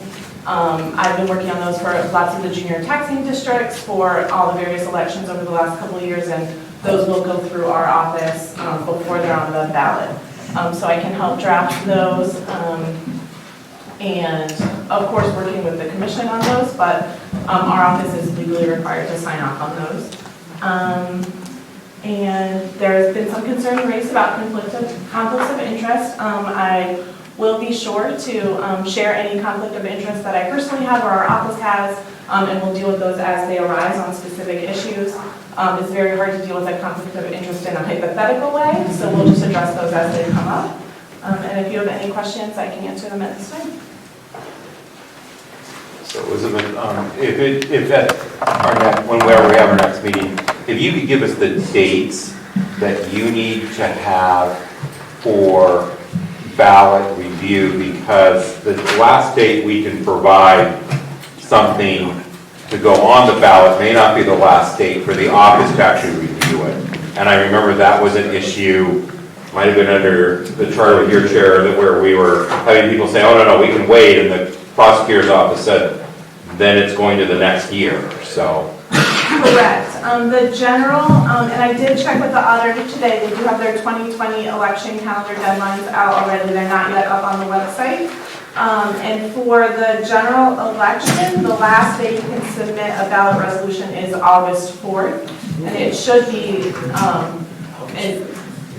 for the general election. And the reason that is because to the auditor's office. Yeah, that's not to you. Correct, to the auditor's office. And the reason that is the military and overseas ballots are mailed out on September 19th. So in order for the ballots to be finalized and gotten to the printer, that's why it's so early. And then there are other deadlines for the voters' pamphlets and those kind of things which we can go into in more detail, but just that one deadline I wanted to be able to share with you guys today. Can we assume that you will come to these meetings, or do we have to request that you come because we have a question? My general plan will be to attend. Thank you. So you're saying if the proposals are not to the auditor's office by that August 4th date, it won't go to service people that are voters here in our districts? It won't be put on the ballot. Or it won't be put on the ballot for the general election in 2020. It could go onto the ballot for the 2020 election. 2021. 2021, thank you. 21. Yes. Years past. And that's what's been done in the past. I understand the last Charter Review Commission, the majority of the ballots, the majority of the proposals were on that year's election, and then a few were put over to the next November. And is it true that the public has till December 31st, 2020 to submit an amendment, or this body has till December 31st to submit amendments? It would go into the following year? This deadline is just to be on the November ballot. Right, but in order for it to be finalized, but the commission is an existing body through the calendar year. right. So if for some reason that deadline is missed, then what happens if something's submitted and it's finalized by December 31st? When does that go on the ballot? So that's it can go on the next calendar year. In November of 2020. November, okay. Thank you. So going back to Rod's question, it has to be at the auditor's office by August 4th, so when would we have to get it to you? So it can be Around the 1st of July is what I kind of remember, but I don't work for your office. So that generally the taxing districts that I've dealt with, and I'm not sure the timeframes for the last charter review, they submit them in a very almost final form to our office, just probably 2 weeks before the election. But at that point, for example, for a levy ballot, they already have the rates set, they know exactly what that is going to be for, and all I'm doing is confirming the word count, making sure the formatting is fine, and making sure they've used legally precise language. So if it's submitted to our office in a very final form, and I'm just doing formatting, a week or two is fine. However, if it's help crafting the entire question and then bringing back to the commission, then there needs to be more time for that.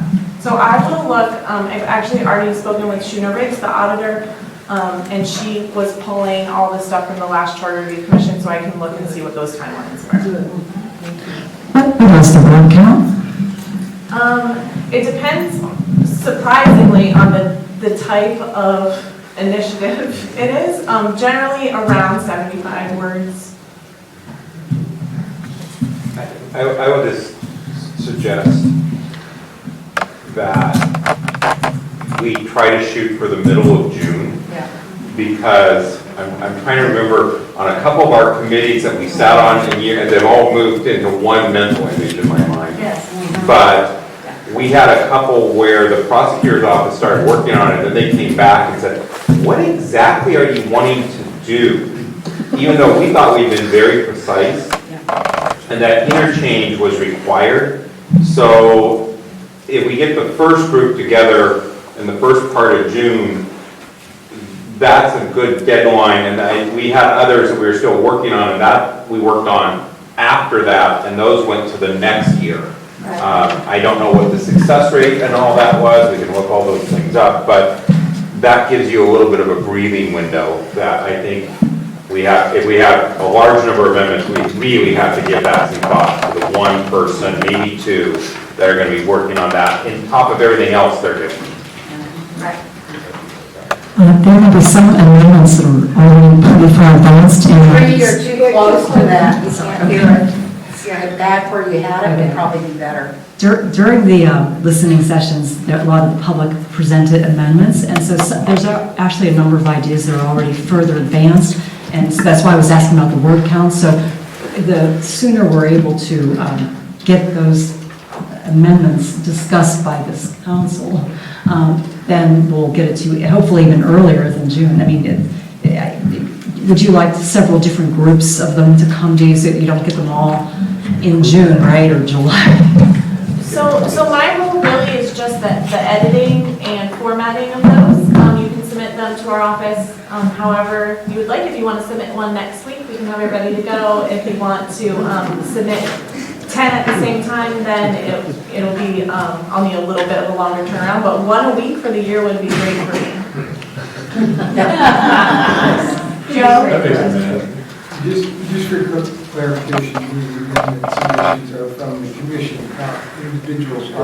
Correct. I can't, like, the same way I can't give legal advice to individuals, I can't edit ballot titles for individuals. And to go even further, for it to be from the commission, then the commission had to have docketed it, given notice of it, arguably given the public time to comment on it, and then for the commission to vote on it. So there's a bunch of steps before the middle part of June or first part of July that needed to go in that. And if the commission is writing a group of these, or if they get assigned to the commission by committee from ideas from the public, you know, earlier is better for a few of these to show up. So March, April, May becomes drafting, commenting, then we debate and then see. That's just what I would call it.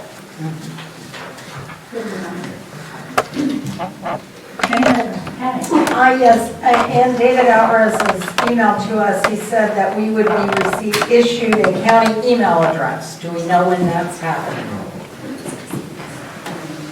Okay, so it's my understanding that in the method of communication section, that's going to be discussed, and I don't actually have information. I do have one handout about that though that you might enjoy, which is just practice tips. This is from the MRSC, just about methods of communication when you're not actually in the meeting. So I brought printouts of this for everyone, and I'll just pass those around. But I look forward to working with all of you. I promise I will learn everyone's first names, which are not on your placards, unfortunately. Thank you. We're looking forward to working with you and the rest of the members of the prosecutor, office of the prosecutor. Okay. Is it Lonnie? Yes. Lonnie, would you like to speak to all of us also? My name is Lonnie Gores. I've been the clerk of the Board of Commissioners for about 3.5 years now. I've prepared your agendas and information for today. I'm actually not your clerk yet, unless you guys appoint me. So I'd be grateful to do it. And if you have any questions for me, and let me know. I make a motion we appoint Lonnie Gore as our clerk. Second. Any discussion? All those in favor? Aye. Anyone opposed? By acclamation. We would like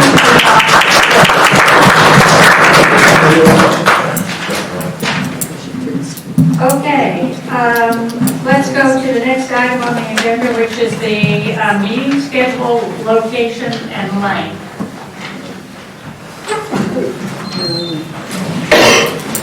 Anyone have any feelings about this? I just want to quickly comment on the length session. I think we should try very hard to adjourn within 2 hours at 8 p.m. It may not be possible on the very first meeting.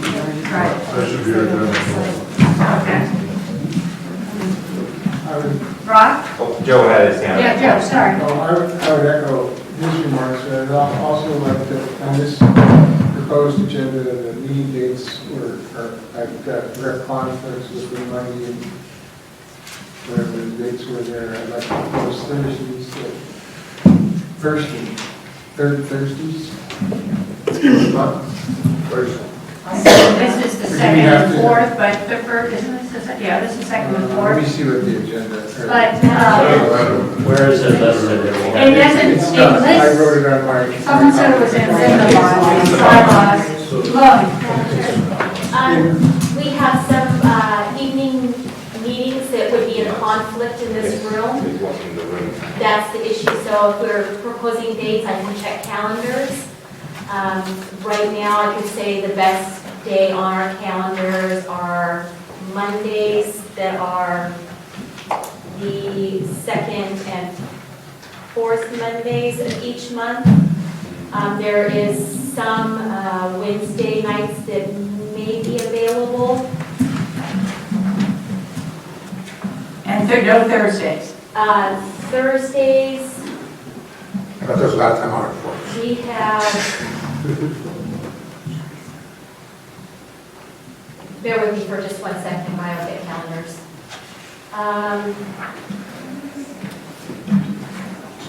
There are some Thursdays, we have, let's see here, Ron, sorry to ask you, the Sheriff's Advisory Committee, are you familiar with that? Yeah.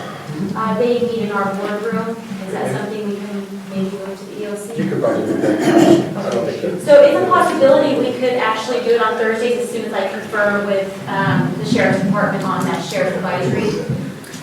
Thursday, any Thursday? It's looking like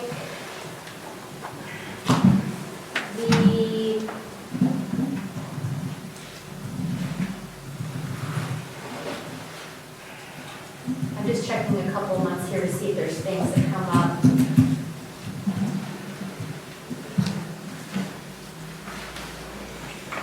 The first Thursday of each month is not available, but it appears that the second, third, fourth Thursday of each month could be available, and if not, I could try to clear the calendar, depending on which weeks you pick. So the second, third, and fourth Thursdays are available as well.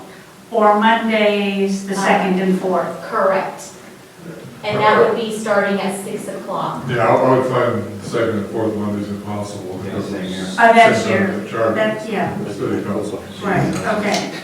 And, Madam Chair, Tuesdays we have city planning commission meetings. Right, so for Tuesday, doesn't sound like Tuesday's available anyway.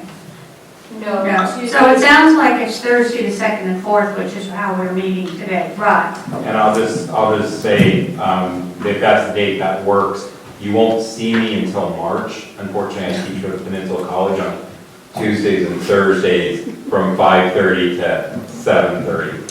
So, that, which is fine, because I can watch the meeting, and do that. But there's unfortunately no way I can get around that with the college schedule. So, that's a challenge. I rearranged my class tonight to be here, so, we'll see what we can do with the college schedule. Well, there's Wednesday, what did you say, the second Wednesday, or any Wednesday? There is no Wednesdays. We have a lot of night meetings on Wednesdays and Tuesdays. Oh, okay, so it's just either the Monday or the Thursday? Correct. Uh-huh. City council meetings on those. I have school board meetings on the first and third Mondays. So there you go. Well, I'll listen to the tapes. It won't. how about with the Mondays, the second and fourth, that's the city council? City council, yeah. Uh-huh. Yeah. What's wrong then with the first and third Monday? I won't meet you. Yeah. This sounds like something we need a doodle poll. When the room's available and when everybody else is available and But- mark that and then send But it out. here's the second, third, and fourth Thursdays. It's just, my docket won't clear until the 14th of March. Madam Chair. Move on. I could bump, the meetings are in there on the first and third Monday, if you guys would like that. I have told them that it's a possibility to bump those meetings if we need to. So I could do any Monday in the month if we need to. Monday, the first and third. Yes, the second and fourth are available for Right. sure. The first and third I can make available if you want it. How would that work for people? First and fourth. No, that's at your meeting, yeah. And then, Seems to be the least their equals is to do the second and fourth Thursday, Thursday. and I'll watch, they might also get a final and a midterm on a Thursday. Someone else can administer that. They're already warned that they're going to be getting one of those, so.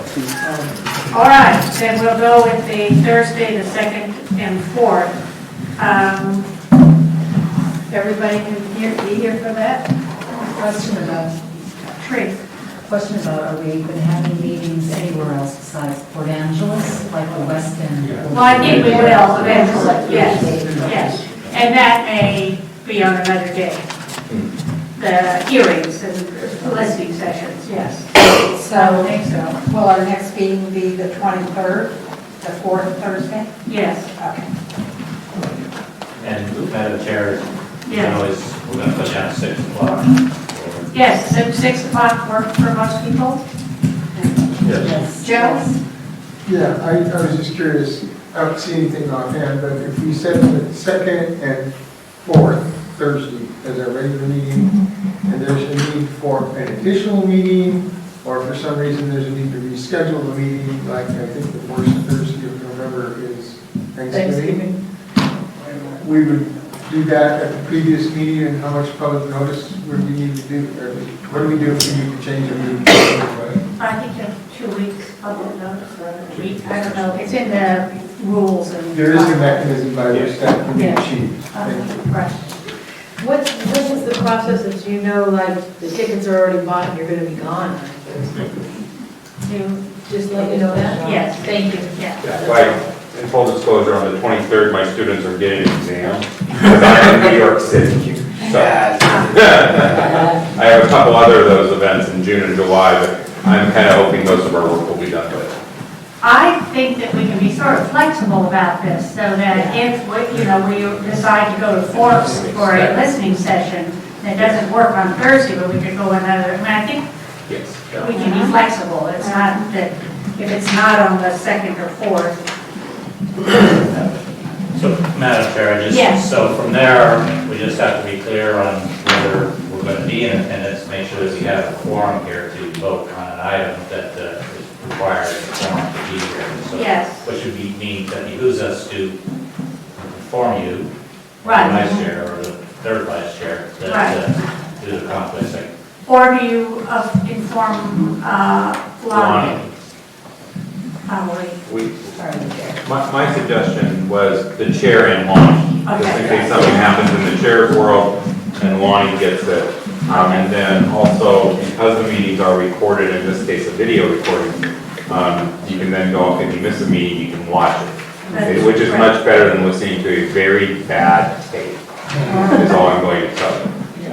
And that's normal for other boards that, that notify the chair and the assistant or the clerk or the assistant staff. Okay. Anything else on the meeting schedule? All right, method of communication to fellow commissioners, which complies with Public Records Act and Open Public Meetings Act. Was that what you're giving us, Elizabeth? Yes, and then I gave a second handout because the issue was brought up just about notice requirements for special meetings and regular meetings when holidays come up. They're just good references to have. Okay. Any other information about that? I would like to suggest that when Dale wants to email us, he send it to Lonnie and Lonnie's email out to the audience. Or anybody else in the public wanting to email us. Is that on the website?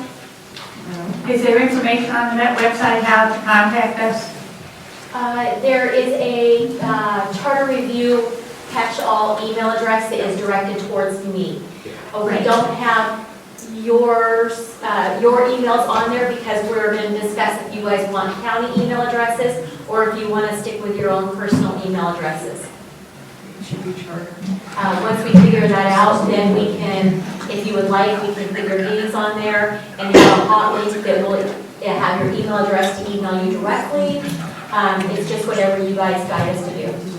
Do you want to explain that all to us now, or do you? Sure, under method of communication? Yeah, we're on communication. Sure. IT is willing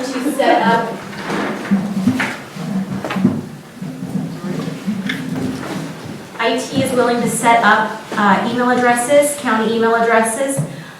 They would probably be similar to like maybe a charter review number 1, charter review number 2. There would be no reason why you would be number 1 or you would be number 2. It's just the way they would set it up. So years down the line, they don't have, all these email addresses in their system, such as R. Cameron at Charter Review. So 5 years down the line, they can reuse those email addresses for the next charter review. So if you guys would like, they could set you up with all new email addresses so you can communicate through that, or you can continue to use your own personal email. Elizabeth can probably speak to more to the public records side of it, about if we ever get a public records request, what you would need to provide. So, do you want to? Sure. That's if you decide to use your own email. If you use personal email for any county business and the business you do as elected officials is county business, those are public records that are subject to public records searches. If a search came in that was directed to the business of this commission, the Public Records Office would reach out to you and request that you perform searches of your personal email accounts that you've been using and sign an affidavit either as you turned over those records or stating that you didn't have any records. If you use a county email address and you strictly use that address for your business with the commission, then the Public Records Office will not ask you to search your own records if you can affirm you only used your county email address for county business, and then all those searches can be done through our IT department. Questions, comments? I'm a strong proponent of that method. Yeah, I think that's Already great. have others. I can only speak from from experience, I totally agree with you. I think fantastic. Yes. So do we need a motion on this? Sure, I suppose. Chair, I make a motion, we use the county supplied email addresses. Second. The motion has been made and seconded. Any discussion? Then we will have the vote. All those in favor, raise your right hand. Aye. All those opposed? It's unanimous. We want to be on the county, at our own county email addresses. I'll work with the IT to start getting them set up. I'll put a help ticket in tomorrow, so. Okay. See if So, I can do something. until then, we'll just operate as we are. Yes, and they'll probably, yes, exactly. IT will probably have to work with you guys on how to log in and all that stuff into the county email. Giving them, if we can maybe try to get them to move it along, hopefully by the next meeting, maybe they can have a good amount of time between now and then to get everything ready. I'll talk with them tomorrow and kind of give you guys an update. Okay, so that would be the 23rd of the month, so if that's possible, that'd be great. Okay. Joe? This is more of a question for Lonnie. Will the IT department be able to give us a little tutorial on logging in and all that here? Will it be written, or how will that happen? I'll work with IT tomorrow to see what they can do for us. I'm not really sure. I've never logged into an email, my county email from outside the courthouse, so I don't know exactly how it happens. But they will walk you through it. Okay. Anything else on communications? Yes, Tracy. About meetings and how are we notifying the community about when the meetings are? Do we put that in the PDN, put on the local radio channels? How are we, I'm a proponent of getting the word out. Yes, because thank you for putting that announcement in the PDN. I mean, I kept thinking, isn't anybody going to write anything about the charter review? Yes. Chair, for example, this meeting, we put a notice out into the PDN, the KOMP, I believe, the Port of Call, or Mr. Wilson, I believe, is on that email list either. They're also, it was posted to the current issues of the county website and posted on the county website page. It's been posted on the public notice board and also all the doors to the entrance to the board of commissioners as well. So it was posted quite a few places, and that's the normal places that we post notices. So. Jim? Can you add the Swim Gazette on your Swim Gazette is on that too. And the court form is too. Joe? So, with reference to the press release that was in the paper, can any of us just make a press release related to the business of this committee, or the press releases come from this committee as a committee? Yeah, I was thinking about that, as one of our committees should be, but if it's going out in all of those places, I don't know that we need. Well, I'm just But talking that's a about the good meeting point. notice as much as any type of notice whatsoever. Right. It comes from the committee, Right. not individuals on the committee, Right. and that should be first. We Yeah. can approve that something under the meeting notices, which we're required to do, Right. has been approved by the committee to be sent to some type of publication or public notice. So typically, the chair on board is the public spokesman for a board. But usually speak to after the action has been occurred in public. Right. Then, if the mic is stuck in Sue's face, then she's free to speak on that item that we discussed here. Right.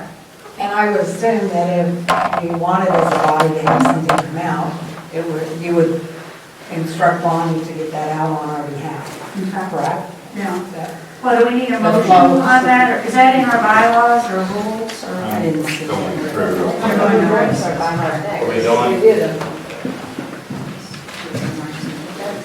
I will leave it.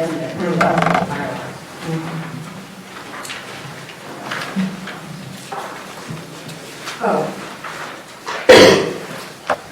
Should we wait till the next item on the agenda? Well, no, I think that's that's an important issue, that when that we don't all speak for the commission.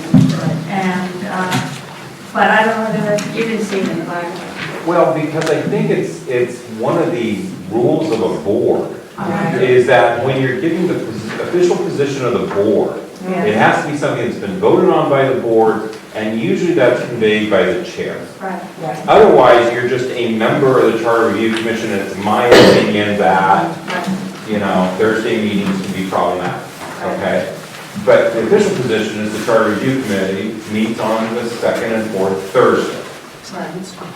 And if there's like when we do the public hearings, the executive committee worked out the notices for those, as I recall, after letting us vote on the dates of those and the rotation, whether Forks first or Swift first, that type of thing. And so I think, I'm not sure it needs to be written down if it's understood that the official position of the Charter Review Commission can't be what I believe it is. They should talk to you. Now, Rob will be watching this from the PDN, as he told me today, and he will pick up quotes and whatnot from individuals. He might call and ask, well, what did you mean by that? That's not the official position of the Charter. Right. Right. But I think the issue here is a press release, not an official position, but just a notice of the meeting. And in fact, it seems like a majority read the press release that Tree submitted. How many of us saw anything that Lonnie submitted, which is state law? It's an RCW. You saw that. Yeah. There is I didn't see the one I did that, but I saw it. Sundays, what's going on or whatever. In the 2015 bylaws, there is a statement in there that says the chair may make public announcements of meetings or public hearings and may authorize the issuance of fact statements related to commission's work as the chair may deem necessary. So it's indicating the chair is the one that does that. Moving on to the bylaws and rules of procedure. Yes, Tree. I want to point out that it is 8:18. Right. It is 8:18, and I think it's a disservice to us and to the community to rush through the bylaws without really talking about it. I just don't know how we're going to adequately do this at 8:16. I mean, most of you are going to leave in 2 hours. I just think it's a disservice to the community and to this commission. Madam Chairman, I make a motion that we adopt the 2015 bylaws with the amendment of naming them the 2020 bylaws as we receive them in the packet. And change the meeting dates. And, well, the meeting dates is actually in the rules, so I'm not doing that in the bylaw. There is a reason I divided it up that way. It takes 2/3 of a vote to change your meeting date. I second the motion. Any discussion? Then we will vote on adopting Tree. Sorry. I'm astounded that nobody disagrees with anything in the bylaws. I'm astounded. I think that from the previous discussion, it's not that no one disagrees with it, that they feel that by adopting it, we can change it. I think it's irresponsible and this is done in haste. I'm really disappointed in this. Okay, that's, yes. I'm just trying to understand what are we missing here, and that Tree thinks that we're missing in here, because these are really pretty standard bylaws, and I really need to hear it. If there's something that we believe is being omitted from each current here, then that'll help me decide if I'm going to vote yea or nay on this. I would like additions to the bylaws. Am I allowed to propose additions? Okay, we said we could do amendments or Yeah. There's a motion, so you make a motion to amend the main motion, and you vote on each one of them. Or you could do it next week also, right? I mean, next week. It would take 2/3 next week. Right now, it's a majority. Okay, thank you. 3, would you like to do that? I'm trying to think of what was the number one priority one. So when we have the amendments, then we're voting? Yes. Yeah. Okay. I can't hear you on your keyboard. Yeah, hold my back.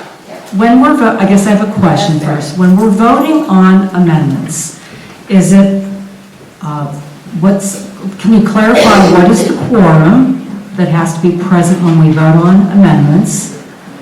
And what is the criteria for passing the amendment? Can everybody answer that question for me? And if not, then that's... It's 8 out of 15. It's a simple majority. I'm stealing Andrew's thunder. I That's okay, apologize. please. But it's 8 out of 15 is a quorum. A motion then has to have a majority of those present to pass. So if we only had 8 here, you'd need 5 to pass. But we have 15 here.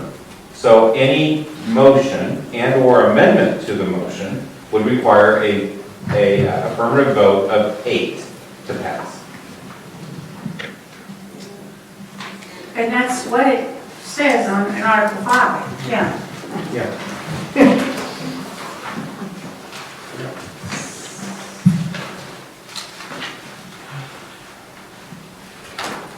Okay, under expenditures, what does this mean? After consultation, after... Ron, could you move that back? After... There. Page No, article. After consultation with county staff, What what article? Okay, expenditures, the last page. Point of order, that's in the rules. The motion is the bylaws. Right. So, okay, then let me ask the question. What does the bylaws say about expenditures? It doesn't. It refers to them in the rules. Should it be in the bylaws? No. It can be if you want to, but then, once bylaws are like tenants, right? They're really major things, and therefore it takes a major amount to move them.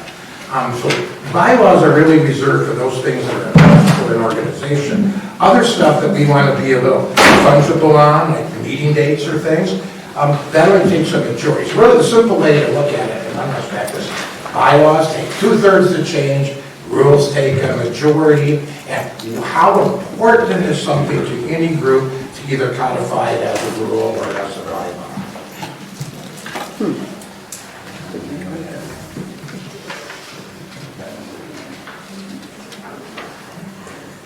So what I'm hearing is that it would be really good for some folks to attend the class.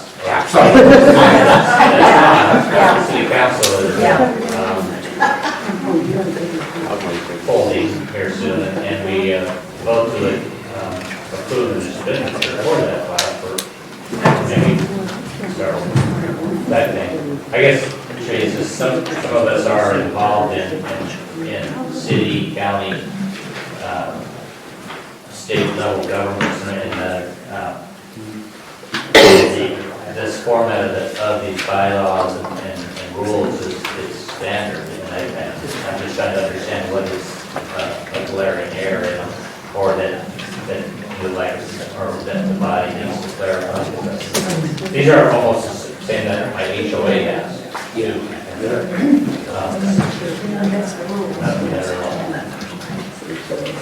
But this is kind of a learning day, learning meeting for all of us.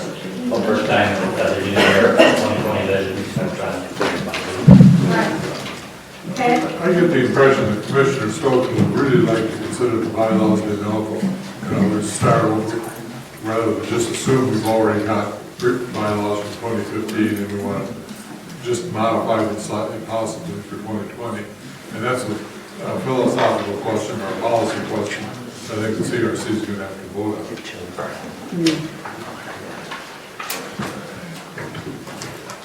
Well, don't we have a motion? We have a motion, and it's been seconded, so, okay? So we will, do you want to say something else?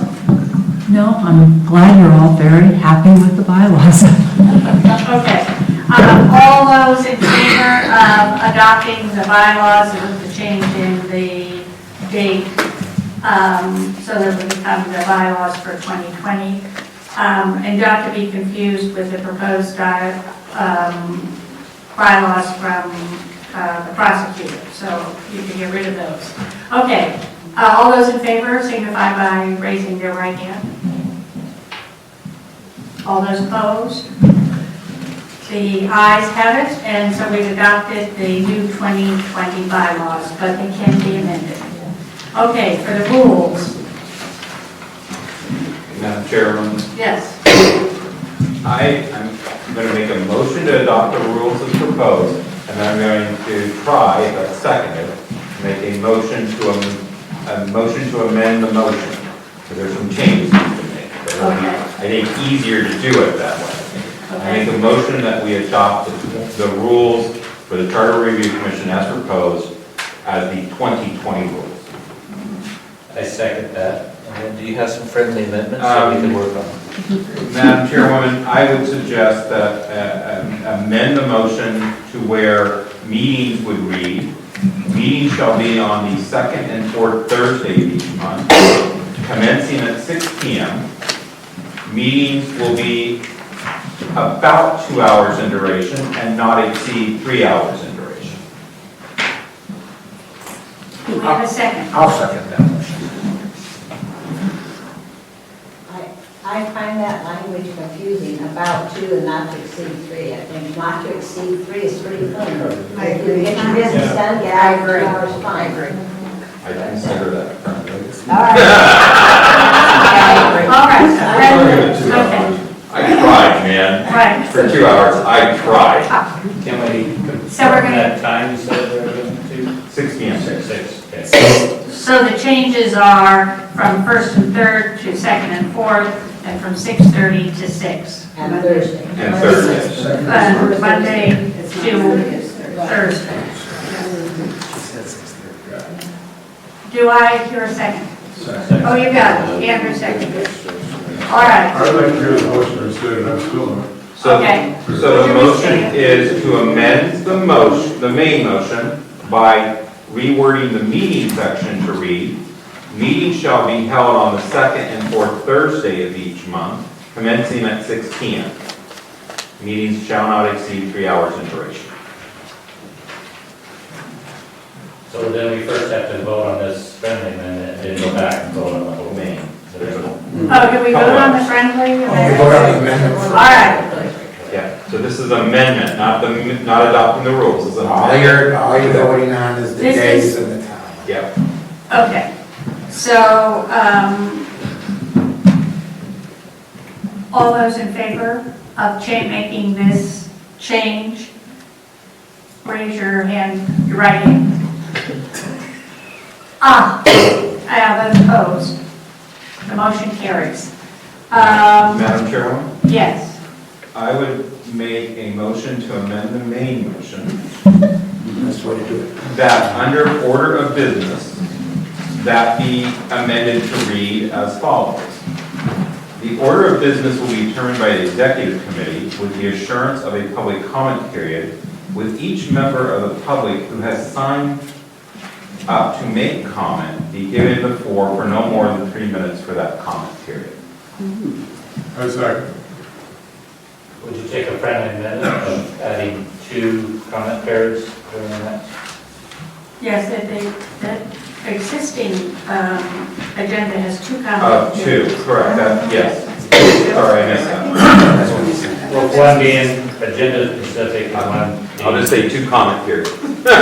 Comment periods.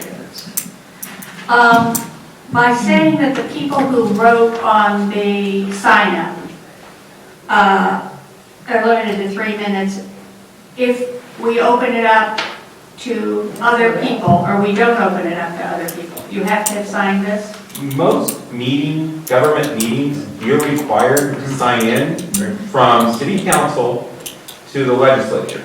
Now, it is worth noting that many city councils will do like what was done here. Their legal counsel will say, you should have them sign in so we know who it is. Okay, all right. So you need to make that very clear at the very For a public beginning. comment? Oh, yes, you can. For a public comment, you can. I did, for the public So in comment. addition to hearing devices, I should make that clear at the beginning that they need to sign if they're going to speak. Okay.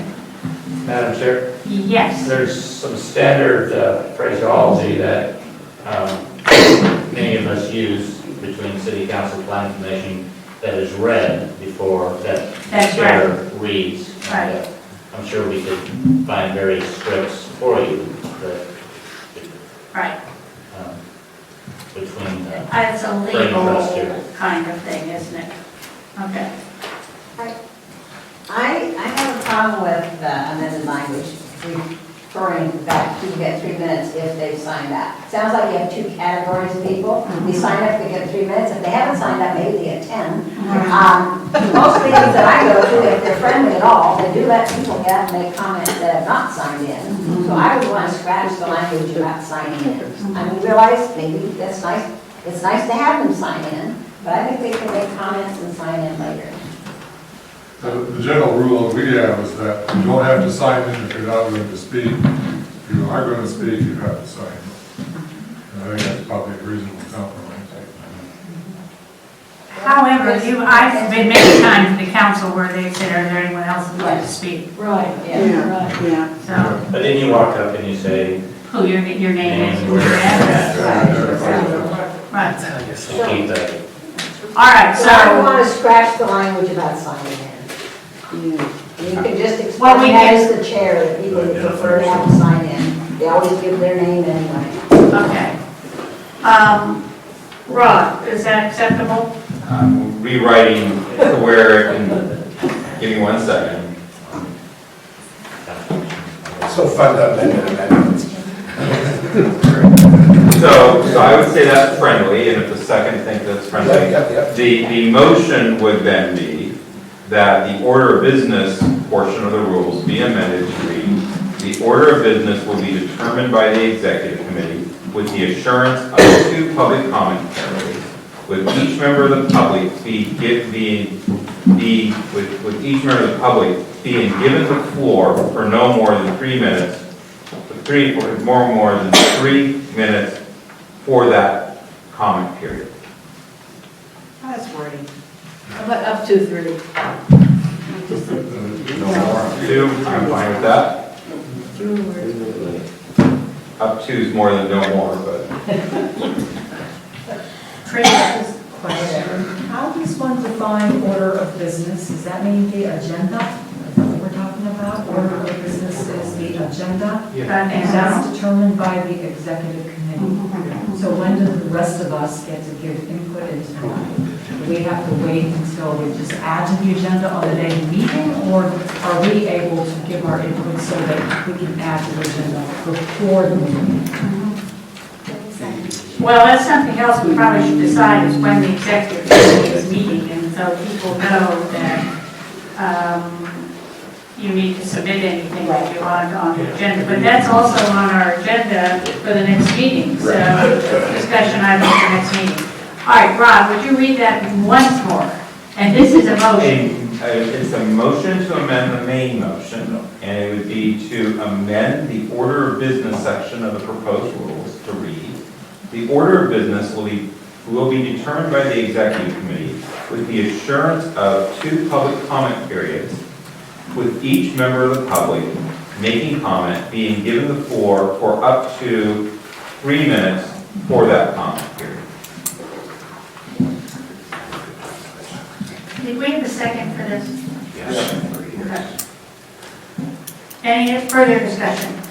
So, yes, Madam Chair. Yes. So I asked Lonnie to grab a hard copy of the county commissioner's agenda. And so this is what our order of business is, where you got the call to order, request for modification, public comment, consent, courts, contracts, administration, budget, all the way down. And then the second page, it had instructions for speaking at commissioner meetings. And that members of the public wishing to address, members of it, so I would offer a friendly amendment that we adopt something similar to what is in here, where it says for 3 minutes, agenda items, And then things like general comments, applause, booing from members of the audience are inappropriate and may be result in removal. This is standard from Right. every elected Right. board, from HUD to the county to the court. And I think part of our job is To standardize it, right. demonstrating civic responsibility throughout the standard. So my question, Jim, is do you think that actually needs to be written into the ordinance, or just by consensus, our understanding is that would be on there? Yeah. That'd be on the agenda, everything, Yeah, is what I'm. right, excellent idea, yeah, yeah. All right. So we have not changed the friendly amendment, okay. We'll vote on it then, if there's no more discussion. Ted? Yeah, I have a request. Are we voting on the amendment to the amendment? Or are we We're voting on the amendment to the main motion. Right. Yes. There was not an amendment to the amendment. I have an additional amendment I would like to propose.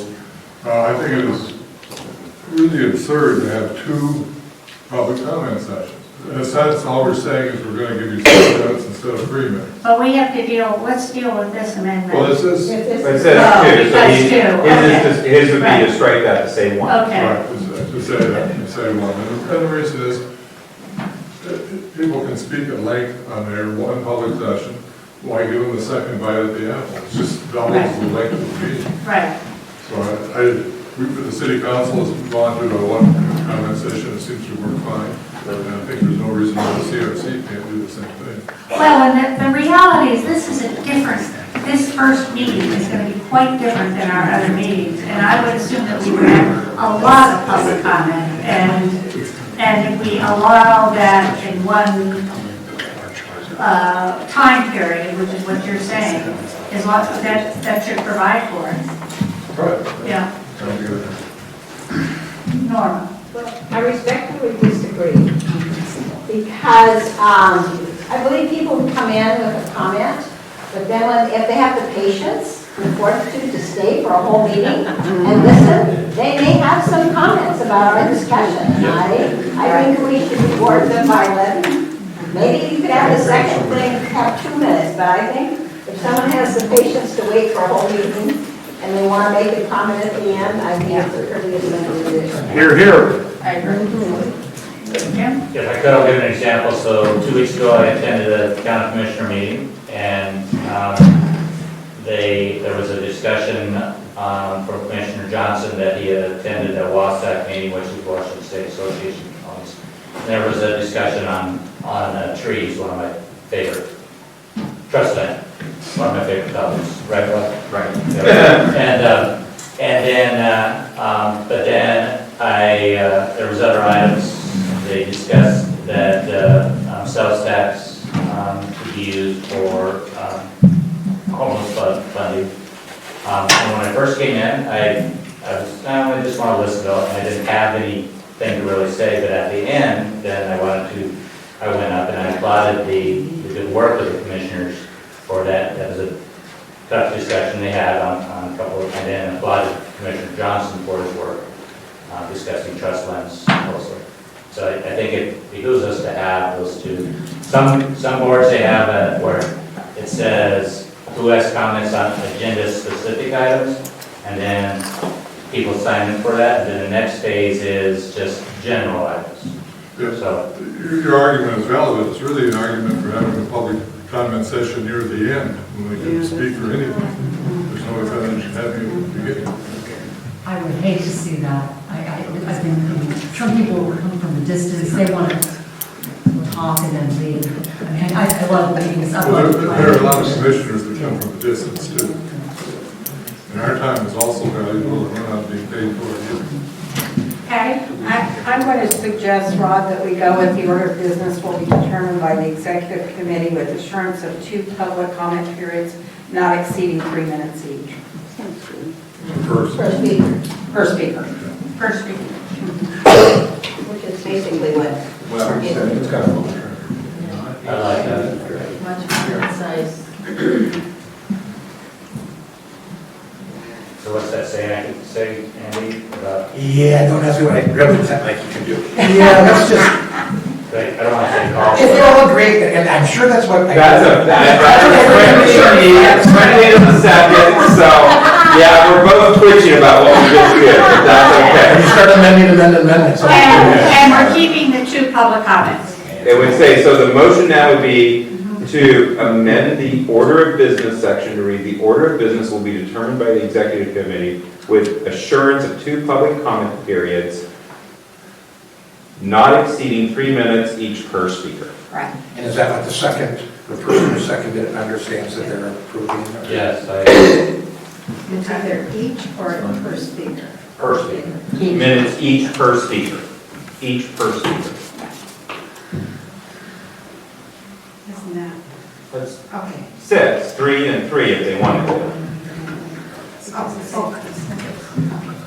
All right. Any more discussion? Okay, then, all those in favor of the amendment, Tree? So I want to talk about the expenditures, that part. Next. Let's make it. finish this motion. Right. All those in favor of the amendment to the amendment, signify by raising your hand. All opposed? The motion carries. Okay, now we have to vote on the amendment, right? The main motion unless they're amendments. The main motion. Plus this amendment, yes. So I want to discuss the expenditures, just for $50. After consultation with county staff, the chair may spend funds up to $50 to further the objectives of the commission. Doesn't that seem a little bit tight? That means no one can go to the city meeting for $59. Unless we authorize that here. Right, but that would just be.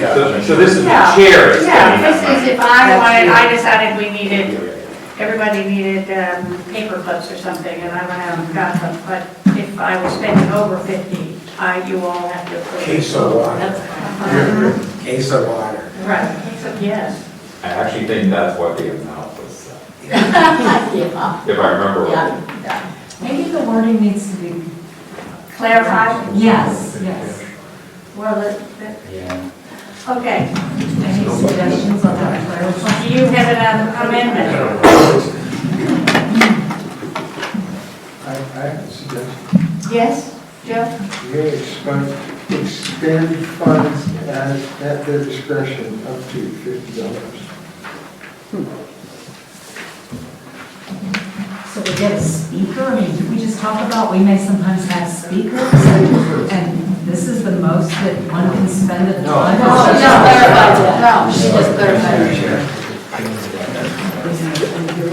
This is allowing the chair, just on some minor thing, like a case of water, to say, okay, I can spend it. And not have to wait for us all to get together to vote on it. So it really is these kind of little extended things. Petty cash. Petty cash that she needs no authority to spend, but so small that you're not just spending $500 of her budget without consulting to us. So what we're really saying here is, do we trust the chair with up to $50? I say, that's a game performance. Is that for each meeting? But they have to report what they did at the next meeting. It's reportable. Okay.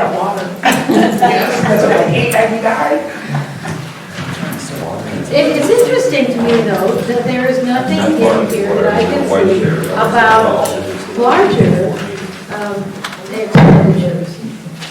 Look, it's silent after $50 on anything. No, the last sentence, any expenditure over this amount must be considered approved per these rules. And that, what that was, is that it had to be put on the agenda. It has to be an agenda item. So if we are going to have a speaker, and we find out the speaker is going to be $500, we have to tell the executive, hey, I found the speaker, they're $500, Madam Chair, Lonnie, can you please ask the executive committee to put this on the agenda for the next meeting? That's how we operated in the past. And Madam Chair, so we had the budget that was presented by Mr. Lane, is that there, he said 8,500, 8,200. I like the way he does numbers. Yeah. Yeah, I thought it was 85. 82, and it was broken down to several, so that's what our base budget to work on. Right. And so to add on to Rhonda's thing, and the executive committee to have that piece of paper in front of them. Well, and there's a stipulation that every or at the end of every month, there's a report of the budget. So, I just want to draw attention to the fact that the time. yes, I know. So What what are we we minutes, we still have a public comment period. let's vote on this amendment. Is that all right? Any other comments? Not for an amendment, for the main motion. Yeah, the main motion, yeah, right. For adopting the rules with the amendments that we have approved as amended. All right. Ted isn't here, should we wait? No, we still have a quorum, right? Okay. All those in favor, signify by raising your right hand. Opposed? The ayes have it. Okay, we'll move on to public comments. Is there anybody in the audience who would like to speak? I have no one, now this is interesting, because we need to have maybe 2 sheets. One for the meeting, one for the meeting, one for the end. Mr. Richards. And by the way, I passed these around the legal action request. Send them back, I just like mine on the secret. Ron Richards, 124 Township Lane Road. Norma Turner hit the nail on the head. I was not going to say anything until I heard a few things here tonight and caused me much concern. There is a lot of things wrong with county government, and I don't think this body fully recognizes how significant they are. From sex discrimination throughout the county, from the mess with the Director of Community Development and the County Commissioner, with the mess with the Treasurer, with the issue of whether the County Administrator should also be the Personnel Director, the issue with the Financial Director. The County Commissioners have been trying to end run the county charter for 2 years now to get their man to take over some of the auditor's responsibilities. Recently, they've asked the elected officials what they would think about how we should have a finance office. The question should have come from the commissioners to this Charter Review Commission. All these issues are important to you guys. And I really want you to consider the gravity of these issues. As Tree has said, it's tens of millions of dollars that this county has wasted in screws. We've got to get something resolved in the personnel situation. Now, and it's up to this board to do this. It's not what you're charged with. But that brings to the issue the schedule. These things are going to take more time than half a year. And this next election is just going to be like no election you've ever seen between the House and the Senate and the presidency. And so little Charter Review Commission issues are going to be way down at the end of anybody's mind. So I would encourage you to take the full year and shoot for getting your amendments on next year's ballot. Finally, don't repeat what happened 2 years ago. And I know Elizabeth wasn't here then, but what I heard caused me some great concern. There is no limit in words on what you propose as amendments. The limits on words has to do with the ballot title and the ballot synopsis. So you guys can have a 20,000-word amendment to the charter if you want. Nothing to do with 75. But the bigger problem is 2 years ago, the current prosecuting attorney said to this commission that their job was to propose ballot titles, and then he would write the charter amendment if the ballot title passed. It was absolutely crazy. Your job is to propose amendments. You deliver those to the auditor. The auditor sends that to the prosecuting attorney to prepare the ballot title and the synopsis. That's not your concern. Your concern is growth for those amendments. But I could go on and on. But you really need to go over that charter with a fine-tooth comb. This mess with the county OC objective community development and the commissioners could cost this county millions of dollars, and it's an ongoing problem. It has to do with the ambiguities in the charter and sexism in the county offices. So, just one last statement. Read every word in the charter. One of the problems with this issue with the DCD director is that there's a little sentence in the charter that says the county commissioners shall interpret the law. Now, that, how's that defined? Are they going to go tell the treasurer what to do? Are they going to tell the auditor what to do? Are they going to tell the county sheriff what the law means?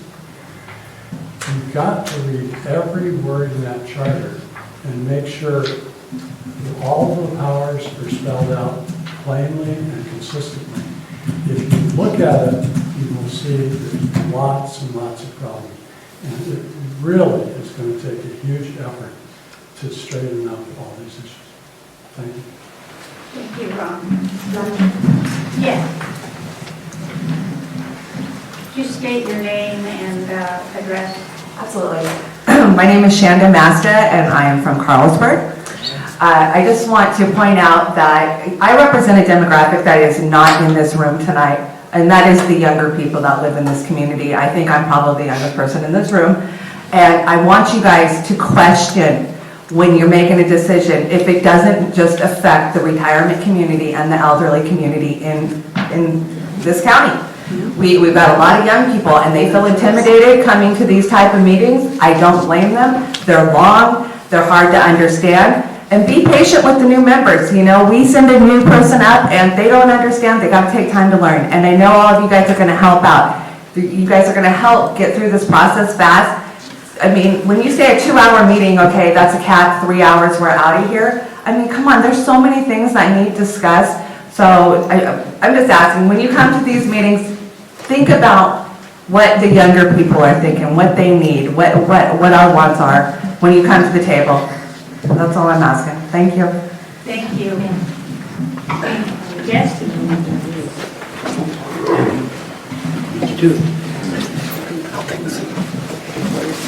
Dale? Thank you. I'm still Dale Wilson. I still live in Powell County. Just an overarching feeling that I get from most of the comments that I've heard. And let me respond to that. I don't think that the people in Cloud County expect all of you to do this on the cheap.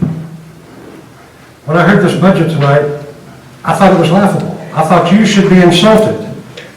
You can't do this for $4,000. And you shouldn't have to.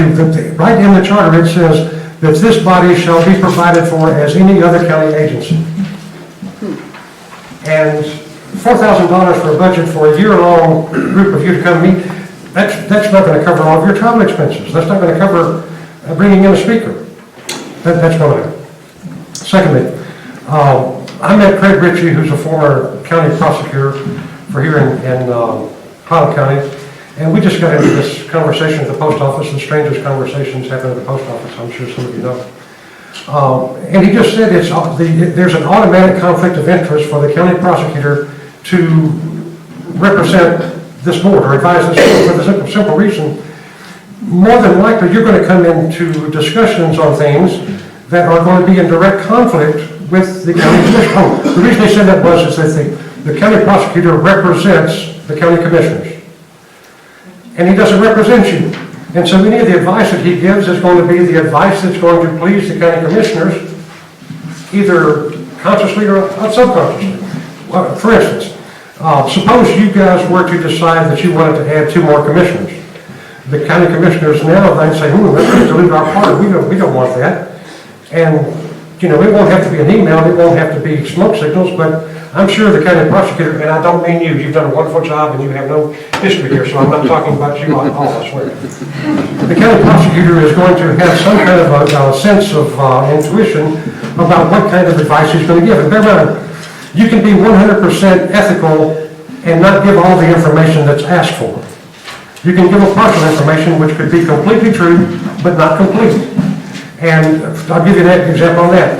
At the last Charter Review Commission, Norma Turner was the chair, and she point blank asked Mark Nichols to come back with a white paper type of investigation on why we don't have a grand jury in Clallam County. She asked him to do that on that and 2 other items. Well, at the next meeting, he came back with the other 2 items, but he didn't even mention the other one that she asked him to do point blank, and that was to explain to us why we can't have a grand jury. So that would have diluted his power.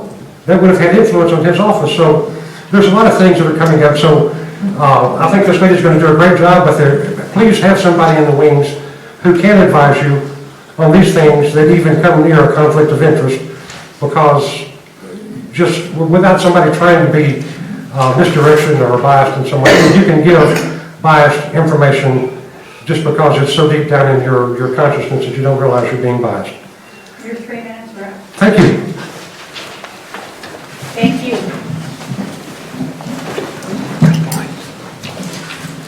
Ed Bowen, P.O. Box 111, Clallam Bay area. I want to start, why am I here tonight? And that is, I have an obligation, a civic duty to vote as a representative of government, but I also have a civic duty to participate. And to me, the charter for this county is just as powerful as my obligation to vote. So I need to be here because it's my obligation, it's my duty to participate. So I'm participating with you now. I look forward to this. I'm telling you, looking from the outside in, from past, I think you did a good job tonight. I actually like that what's perceived as discontent is actually, you did a lot better job than what I've seen in the past. So I applaud you on that. I do want to address the public comment decision made. I think what that's going to limit me to is 3 minutes. Okay, so what is my process then? So my plan now is the next meeting to come in for that first public comment and present to you what my suggested charter amendments are. That's what I'll do with the first one. And then at the second one, I'll give you public comment in general like this, if that will work for you. I want to be efficient for you. So that will be my plan, and I'm hoping other citizens will live up to their civic duty and do the same thing. Thank you. Thank you. Anyone else to Vic? Vicki Rudin, Port Angeles. I'm here as an observer of the League of Women Voters. As many of you are familiar, the League watches local government, state government, national government very closely. But the Charter Review Commission has been an important item of our watching for probably the last 20 years. And I just wanted you to know that I won't be saying anything, but I am watching. And I'm encouraging our membership to watch what they can, either by coming also or by viewing it on their computers and websites. We do have positions that we have adopted over several years as we have observed and studied the Charter Review Commission, the Charter, and the operation of county government. And at appropriate moments, if we think you could benefit from our viewpoints and our information, we will be sharing it with you. I'm very pleased that you're all here tonight participating, and it's just good to see it going again. I think Ron's comment about being concerned about being on a very crowded ballot in November is something worth thinking about. Thank you. Is it Sarah Lee? Is your first name? Marilyn. Marilyn Smith, yes. I'm not sure if you're ready for this, but it would be very nice if these meetings could be on the cloud so that we could watch on our computer and participate. You're probably not ready for it this year, but maybe in 5 years. I would like to see a lot more outreach to the community, because who reads newspapers? I mean, seriously, there's a paywall on it. It's hard to get to. And it only has, what, 3 new articles every day? It's hardly dynamic. King County has a website for their charter review. And they post things that people are going to talk about, where it's going to be, and they push it. We have a lot of people involved in Port Angeles and Sequim who are on Facebook. That would be one way to at least reach out. There's also Nextdoor. I'm not a huge fan. Press releases were good, and the reason the press release became an article is because it didn't take any work at the PDN. When they have the little things in them, it's just the little things that come out that go on in public meetings, I have trouble finding it, and sometimes they aren't timely, and it's just kind of a useless, it just isn't that good, and I don't know any young people who look at that at all. I would highly suggest our local radio stations have interviews, like maybe even once a week on Orloff's show, where you just talk about what's new and what's exciting and what you guys are talking about, to get more people engaged to come out. Because I'd like to see a lot more people here. Thank you. Thank you. Any other comment from the public? Then I'm closing the public comment period. Discussion items for next meeting. Dave. I would like the DCD director, prosecuting attorney, and/or sheriff, and they can't all be here at the first meeting, but as soon as possible, to come before us and express their thoughts, their desires for charter amendments with particular focus on code enforcement within our county. And all 3 of these positions have involvement in that. Right. So, it's somewhat in the same light, but I'm going to suggest 2 things. There'll be a meeting I won't be at, but one is that the executive committee come forward with a proposed schedule of our meetings and hearings, with the idea that we submit the 2020 ballot items that on no later than the 18th of June to the prosecutor's office. Anything after that would be for 2021. Doesn't mean we're done in June, just that way we know we have timeline. I would also ask the executive committee, working with Lonnie, to reach out to all the elected officials and offer them a 20 to 30 minute period of time over the next set of couple meetings, if possible, to say what works in the charter for them, what works, what is a problem, and what are some other issues that have been raised with the charter that may not be within their office that they've heard of. That was somewhat the interview format.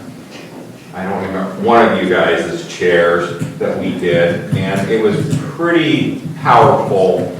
And they just came in and they could say what they wanted to say. This was kind of that outline. You could add the questions Commissioner Watchford added to those 3, but that way we can get it in the docket to get them to come. I would also add the administrator and financial officer. They're not elected, but I do think it'd be worth asking them. And I believe we provided that opportunity to the county administrator at almost every one in the past. So that would be my suggestion. I would encourage everyone on the commission to send the chair your list of issues you want to see talked about on this charter, and then the executive committee meeting will take all of those and we'll put them together and we'll prioritize them. So if there's 10 people that want this and only 1 who wants that, we will run them down. So at the next meeting we'll have a list of issues by priority as to how many. So is that okay, Sue, if they send? Yeah. Yeah. So if you could do that, and we'll have to send the executive committee meeting, so get them into Sue as soon as possible. Yeah. Can you clarify how are you going to prioritize? By how many commission members want, if there are 10 people on the commission that want item A, and only 2 people on the commission want to do item X, well then you prioritize them, you make the list showing them how many commissioners want to talk about that, so that you peel off the top, the ones that are the most common, and then eventually you get to them. It's a way to wait. It's a way to wait, yeah. Yeah, but by seeing the whole list. You see the whole list, it won't drop anything Inspire off the list. conversation Right. and maybe X rises to Z. Right, and we discuss it every time, it's a reoccurring way of submitting ideas. So I would Not just one chance for the rest of the commission. Right, so I would promise as a member of the executive committee that nothing will be dropped off the list. Everything will be on the list, but it will just show what the priority is.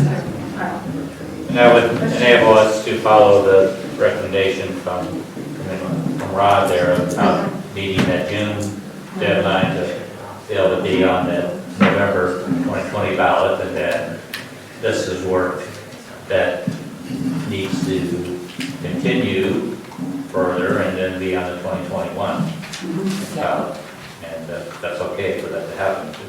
Yeah, another approach is that, some groups already have amendments that have gone through separate drafts and are further along in the process. And, maybe I'm more, maybe I know more about this, maybe not as many people here are. So I can propose that, but if nobody else proposes that, they're going to put those people lower on the list, but they're already ready to go. They already have several drafts of an amendment. Doesn't that seem to make sense to look at those who are further, progressed in this process? Well, certainly we would need to have a lot of, discussion and have people, I think it's, people perhaps speak to that amendment. So it's a whole process, yes, that would need to be started.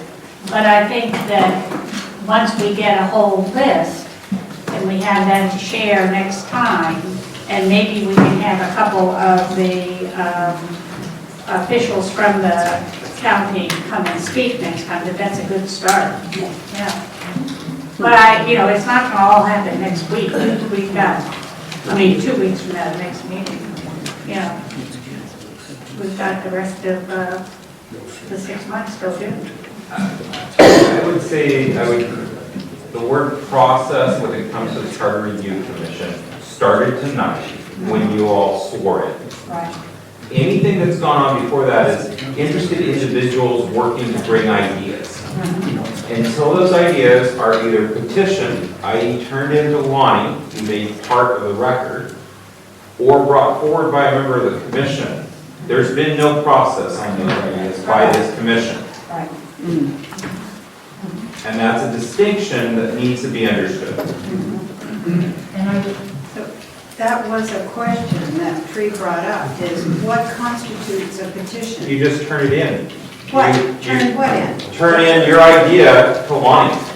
Oh, okay. A petition to our government can be a simple letter. Dear Mr. President, dear Madam Speaker, and it might be signed by one person or by hundreds of people. Does that help, Tree? Okay, so can you clarify, is there a form that, No. is there no standardized form? No, okay. Can I ask a question, Ron, real quick? You mentioned the petition to Lonnie that goes in formally.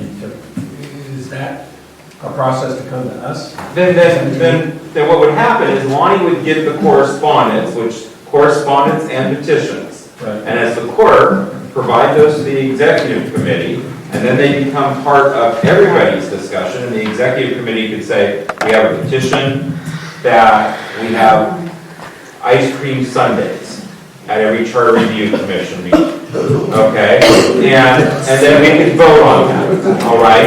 And then say, should the charter be amendment to provide for that? I mean, I'm finding something fictitious, that way I don't upset someone by weighing out an idea that they do or don't like. Right. And that is by someone writing in. The concept of petition is actually in our Constitution. We just don't use it that often. And it's some of the first petitions were like Benjamin Franklin writing in saying y'all should change the Constitution. So that's different than giving you our list? Yes. Yes, that's for the public. Yes. Well, and there's also the whole phenomenon of whether we want to establish some committees to deal with this. We don't have to deal with this with 15 people. So, and maybe, and that's another way we're going to expand. I would appreciate having a date by which we should get our items in. Yes. Rather than just as soon as possible. Right. So, how much time do you need to prepare the list? So do you want it in a week? Yes, I would prefer to have a say date. that's a good idea. Today, maybe you can send it to us by email because you've got to set up. Okay. Yeah, just let us know. Joe?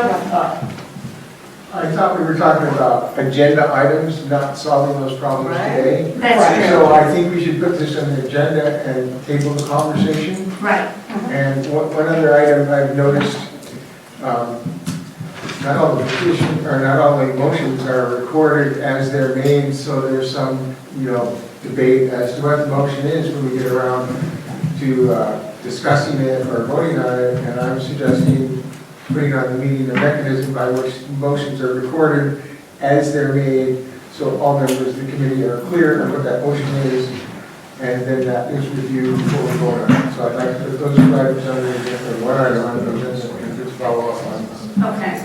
All right. So we're not solving the petition, we're putting it on the agenda. Okay. And what I'd like to see on the agenda, and Lonnie mentioned it, since we're moving a lot of stuff, and here come the emails, let's get a report on the IT, what our websites are, how it goes, and see if we can really put it together and have it, have a clear understanding of next time. The website or the email? Our individual emails, Yeah. we're all sending this stuff in. Okay. And that just puts pressure on to make sure that they're... My final comment is that I hope that all of you are going to come next time. We've heard a lot about making our meetings more transparent and more open and get more people here. So I'm hoping you're all going to come to the next meeting with some real concrete ideas on how to do that. Put it on, I know Facebook will get people out. So if you can be ready for that discussion, we'll put that on the agenda, how to have better participation. Can I ask that when Lonnie meets with IT, also find out if we can have a presence on the county website? If you can't set up a website for us, can you set up a link for us on your homepage? Straight to the charter review, find out from IT. I thought we had a website. We do have a website. We do. For the charter review has one? Yeah. Oh, okay. What is that? All right, we're late. Is there anything else that anybody felt they have to say at 9:15? I'll ask Lonnie to send out the website information. Thank you. Yes. Excellent idea. Okay. It's been great this evening. It'll go much faster next time.